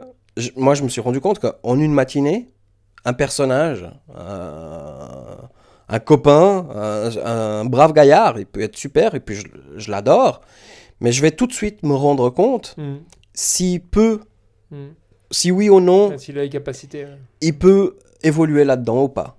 Il y en a certains... Il y en a qui adorent la pêche et puis qui toute leur vie ils vont adorer la pêche et ils vont continuer d'aller pêcher, ils vont prendre du poisson, mais dans cette pêche-là, ils sont pas faits pour. Et c'est pas une histoire de travail. Il y en a qui sont pour, qui peuvent évoluer et grandir techniquement. Et il y en a qui travailleront toute leur vie et puis ils arriveront jamais à avoir un soupçon de capacité pour pouvoir faire cette pêche-là. Quand tu montres un nœud baril ou un nœud du chirurgien et que tu expliques que, tu vois, sur chaque nœud là, il ne faut pas qu'il y ait une petite pointe qui dépasse. Ta pointe, elle doit au minimum faire 1,80 m si tu veux avoir une chance en sèche de prendre un poisson. Ah, il y a une rigueur minimum quand même. Ouais, il y a une rigueur minimum et que tu vas... C'est un exemple. Je lui montre ça une fois. Je lui montre ça 2 fois. Je tourne le dos. Je reviens vers lui 20 minutes après et il a 40 cm de pointe. Et il est là et puis il se plaint qu'il ne prend pas de poisson. Écoute, il faut avoir l'état d'esprit. Ouais. Là, ça ne va pas le faire, quoi. Et puis, le gaillard, c'est un super gaillard. Je l'adore. Et puis, c'est un bon copain. Et puis, on en parle encore. Et puis, on se voit. Et puis, c'est un bon copain. Et c'est un super gaillard. Mais pour la pêche à la mouche, ça va pas le faire parce qu'il n'y a pas le... Tu sais, il n'y a pas le truc, quoi. Je veux dire, tu montres une fois, tu montres deux fois. Le gars, il t'a écouté sans t'écouter. Et puis Il t'a écouté pour te faire plaisir, mais c'est à lui qui doit... il t'écoute sans t'écouter, et puis après, il fait qu'à sa tête. Donc, ça va pas le faire. Moi, tu sais, je veux bien expliquer une fois, deux fois, mais à la troisième, trop bon, trop con, quoi. Je veux dire, arrête. Ça sert à rien. Ah, mais c'est dur, hein, les pêches que tu fais. Faut dire que quand tu parles du doux, de la bienne, tout ça, toi, t'es habitué, mais quand tu prends du recul, c'est un sacré travail, hein. Pour faire une zébrée sur une rivière comme ça, c'est... Alors, tu vois, je reviens à Kurama. Première fois, je l'amène sur la bienne. J'ai mis une pointe, 3 mètres et demi. Enfin, 3 mètres 80 de pointe. Tu sais, il regardait la canne, il disait, c'est quoi ce truc? Je dis, vas-y, pêche. Et puis, tu sais, je l'ai fait pêcher avec. Mais tu sais que, en étant dans la galère, il a tout de suite vu qu'il fallait qu'il attende derrière. Et c'est pour moi, hein, avec du recul, c'est le principal. C'est que tu le mets dans la galère au début. Tu le mets face au mur, quoi. Tu le mets dans la galère au début. Tu l'obliges à corriger le fait qu'ils veulent tous aller trop vite. Tu vois, ils veulent faire ça. Tu vois, alors que non, c'est... Attends. Attends, parce qu'il faut le temps que ça se déroule derrière. Et il a compris très vite qu'il fallait attendre. Et puis après, je lui ai remis un truc un peu plus... pour son niveau, pour son timing. Et puis, je lui ai surtout fait comprendre que il faut travailler. Tu sais, moi, je parle pour moi, mon évolution, je la dois à ma persévérance du fait que quand j'arrivais au bord de l'eau et qu'il n'y avait rien qui se passait, je ne voyais pas de poisson, je ne restais pas assis à attendre de voir un poisson. Je regardais une tache, je regardais une feuille qui dérivait. Et tu pratiques, quoi. Je pratiquais. Et encore aujourd'hui, la pêche est fermée depuis 2 mois. Quand il y a un rayon de soleil, je prends la canne et je vais lancer. Ah bah c'est comme pêcher par tous les temps, hein. Faut y aller, hein. Canicule, neige, tout ça, faut pas s'arrêter à ça, hein. C'est une évolution constante et le contrôle, avec Rodrigo, on en parle très très souvent, on en parle souvent. Il faut y aller et il faut pratiquer. Et... Ah mais il faut se remettre en question parce que c'est pas le tout d'y aller comme un bœuf. Tu dois la remise en question, elle doit être constante. Et tu le vois même sur les pêcheurs qui ont beaucoup d'années, tout le temps, hein, ils se remettent en question. Si tu crois que t'es arrivé quelque part, t'es arrivé nulle part. Hein. Dans la pêche, c'est exactement ça. Les truites et les ombres, ils te le rappellent. C'est exactement ils disent, mon gars, ça marche pas comme ça. Non. Mais voilà, on arrive toujours au même point. C'est l'histoire des dérives, l'histoire du contrôle. Je parle pas du contrôle de la soie, parce que ça, tous ceux qui ont pêché, qui font 1-2 saisons, là, mais tous, hein, sans exception. Je parle de ceux que je connais, ceux que je connais pas, n'importe lequel. Il a 2 ans, ça fait 2 ans qu'il tient une canne à mouche dans les mains. Et il dit, ah non, je suis bon, j'ai de la précision, ça va très bien, je prends du poisson. Oui. Super. Tiens, je te passe un badling, je te mets une pointe de 4 mètres. Et vas-y, pose là-bas. Mais attends, pas tendu, hein. Pose-moi ça détendu. Ah, mais ce qui est intéressant, c'est que ça suffirait... Fais-la descendre. Ta nymphe en 18, pas plombée, fais-la descendre à 1,5 m. Ouais, mais c'est un chemin qui est jamais fini, parce que 1, 2, 3, 4, 5, 6, 8, tu vois, c'est ça qui est intéressant, parce que tu parles de ça à l'échelle de 10 ou 20 ans, mais c'est ça qu'on sent dans la pêche à la mouche, c'est que le chemin, il est jamais fini. C'est vraiment, c'est ça qui te fait aller plus loin à chaque fois, parce que... On aura 90 ans, on sera assis sur un bloc, on va voir un truc, on va faire un posé, un geste, un truc, et on va se dire, pourquoi j'y ai pas pensé avant? Moi, je connais, mais c'est peut-être une généralité, mais je connais peu de moucheurs qui sont pas à fond... Je me trompe peut-être, hein, je veux pas être raciste vis-à-vis des autres pêches, mais putain, dans la pêche à la mouche, j'ai souvent vu des mecs éteints, allumés, quoi. On, off. J'ai même mauvais ou bon, j'ai rarement vu. Je trouve que dans la mouche, mais peut-être c'est un biais, tu vois, c'est un défaut, parce que je mets la pêche à la mouche en avant, mais j'ai vraiment l'impression que c'est putain une pêche qui te prend au trip. C'est pour mais moi. En disant ça, je suis raciste vis-à-vis des autres méthodes de pêche et c'est pas cool, tu vois. Mais la mouche, il y a quand même un truc qui est à part. Écoute. Moi, je ne dénigre pas les autres techniques. Toute technique est belle. Que ce soit les carpistes, les pêcheurs au cou, les gars qui pêchent à la dandy, à la cuillère, au leurre. Maintenant, on traverse l'époque des leurres, des pêcheurs au leurre. Pour moi, toute technique est belle, mais si on regarde les autres techniques et qu'on cherche une comparaison, tu prends un pêcheur au leurre, tu lui mets une bonne canne, un bon moulinet, une bonne tresse ou un bon nylon, tu lui donnes une bonne collection de leurres, des leurres que tu ramènes comme ci, des leurres que tu ramènes comme ça, des leurres qui vont couler comme ci, plus ou moins rapide, tu ramènes comme ci ou comme ça, au bout d'un moment, tu as fait le tour du truc, tu vois, tu changes les leurres. Ouais, je vois juste Les leurres ce que tu veux dire. que tu vas acheter, ou certains, ils vont être passionnés du truc, ils vont faire eux-mêmes leur propre leurre, il y en a de plus en plus aussi. Mais techniquement, la lecture des veines, la lecture de la rivière, le ramener, lancer, ramener, au bout d'un moment, tu as fait le tour, tu vois. Techniquement. Ah, mais je comprends ce que tu dis. Bah, en tant que moucheur, je peux que comprendre ce que tu dis, même si ça peut paraître insultant pour les autres méthodes, mais ce que tu dis, c'est vrai. Au bout d'un moment, tu as fait le tour. Mm. Tu as le matos qui va évoluer, les nylons, les tresses, les fluoros. Ah, mais le pêcheur roller, il pourrait te sortir la même chose sur la mouche, mais quand t'es dedans... Comment? Non, il peut pas te sortir la même chose. Bah, Parce je que je te challenge exprès, mais non, parce que c'est tellement, tellement des sommes de détails que quand on voit tes boîtes de mouches, c'est... tu évolues, c'est une évolution constante. Et chaque sortie, chaque saison de pêche, tu prends du bagage. Tu prends de la bouteille, tu évolues, tu grandis.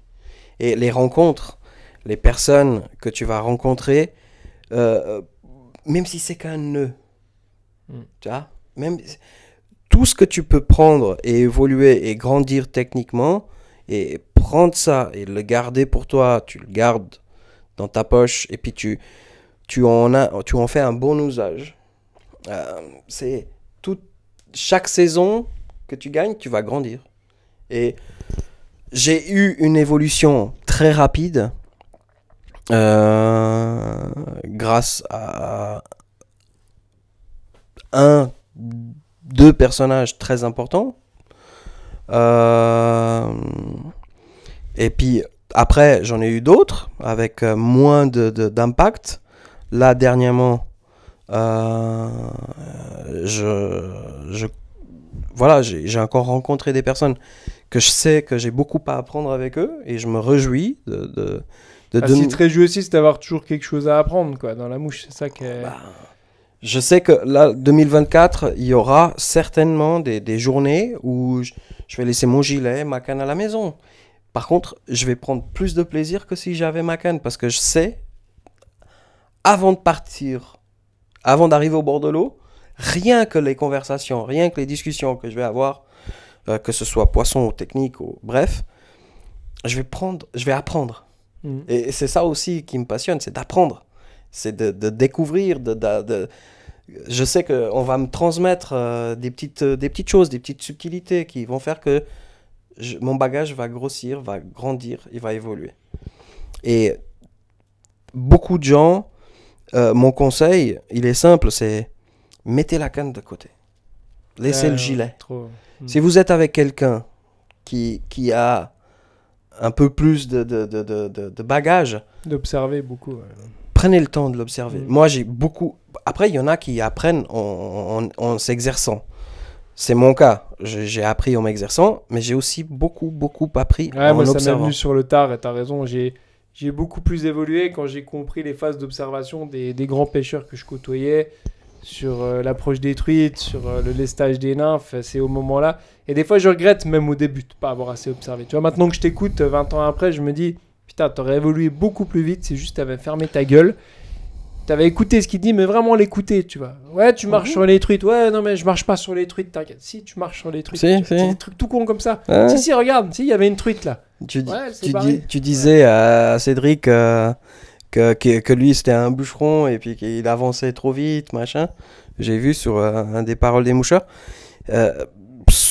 Trop souvent, on va trop vite. On va trop vite, on avance trop vite au bord de l'eau. Moi, le premier, pendant longtemps, j'allais 10 fois trop vite. Et en allant 10 fois trop vite, pas de discrétion, Ah, c'est souvent ce qui ressort de tous ces paroles de moucheur, hein. On va trop vite, alors on casse le rythme de la rivière, alors qu'il y a plein de choses à voir dans nos pieds des fois. Ah non, mais attends. Un gamard, une truite postée ou non, Des secteurs, avec Rodrigo, hein, des secteurs que dans le passé, on arrivait au bord de l'eau puis on allait faire 10-15 bornes dans la journée. Aujourd'hui, on y va. Ouais, tu vas faire 2 km. Même pas. Mais on reste. Ouais. Surtout Rodrigo, lui, il reste sur 100 mètres. Ouais. Alors que moi, des fois, je suis 2 ça, km c'est plus haut. intéressant, ouais. Ouais, alors que tu as réduit le truc et tu prends plus de poissons sur ton kilomètre alors que quand tu étais jeune. Bon, écoute, vraiment, c'était Ricardo un super moment. Je te remercie. Ça m'a fait vraiment, vraiment plaisir d'avoir autre chose que des Français, je te le dis honnêtement, parce que Parole de moucheur, c'est que le début. Et j'ai vraiment l'intention d'aller voir des Espagnols, des Tchèques, des Polonais, des Allemands, des Anglais. Franchement, c'est vraiment quelque chose c'est une conférence itinérante. Donc, je te remercie énormément pour ce numéro. Ça apporte Avec grand encore plaisir. une brique dans tout ce truc de Parole de moucheur. Je te remercie vraiment pour ton point de vue. Vraiment, merci pour tout ça. Et puis, j'espère qu'on va se voir au bord de l'eau l'année prochaine. On est tous occupés, on se croise. Bah écoute, Franchement, je te remercie énormément. merci Stan. Et puis, je vais regarder la caméra pour terminer ce numéro. Vraiment, je pense que ça va encore changer la vision de beaucoup de moucheurs. Je te remercie pour ton honnêteté sur tes points de vue. Ouais, Ça bah, me fait vraiment plaisir. Et puis, je vous dis à bientôt pour un prochain numéro de Parole de moucheur.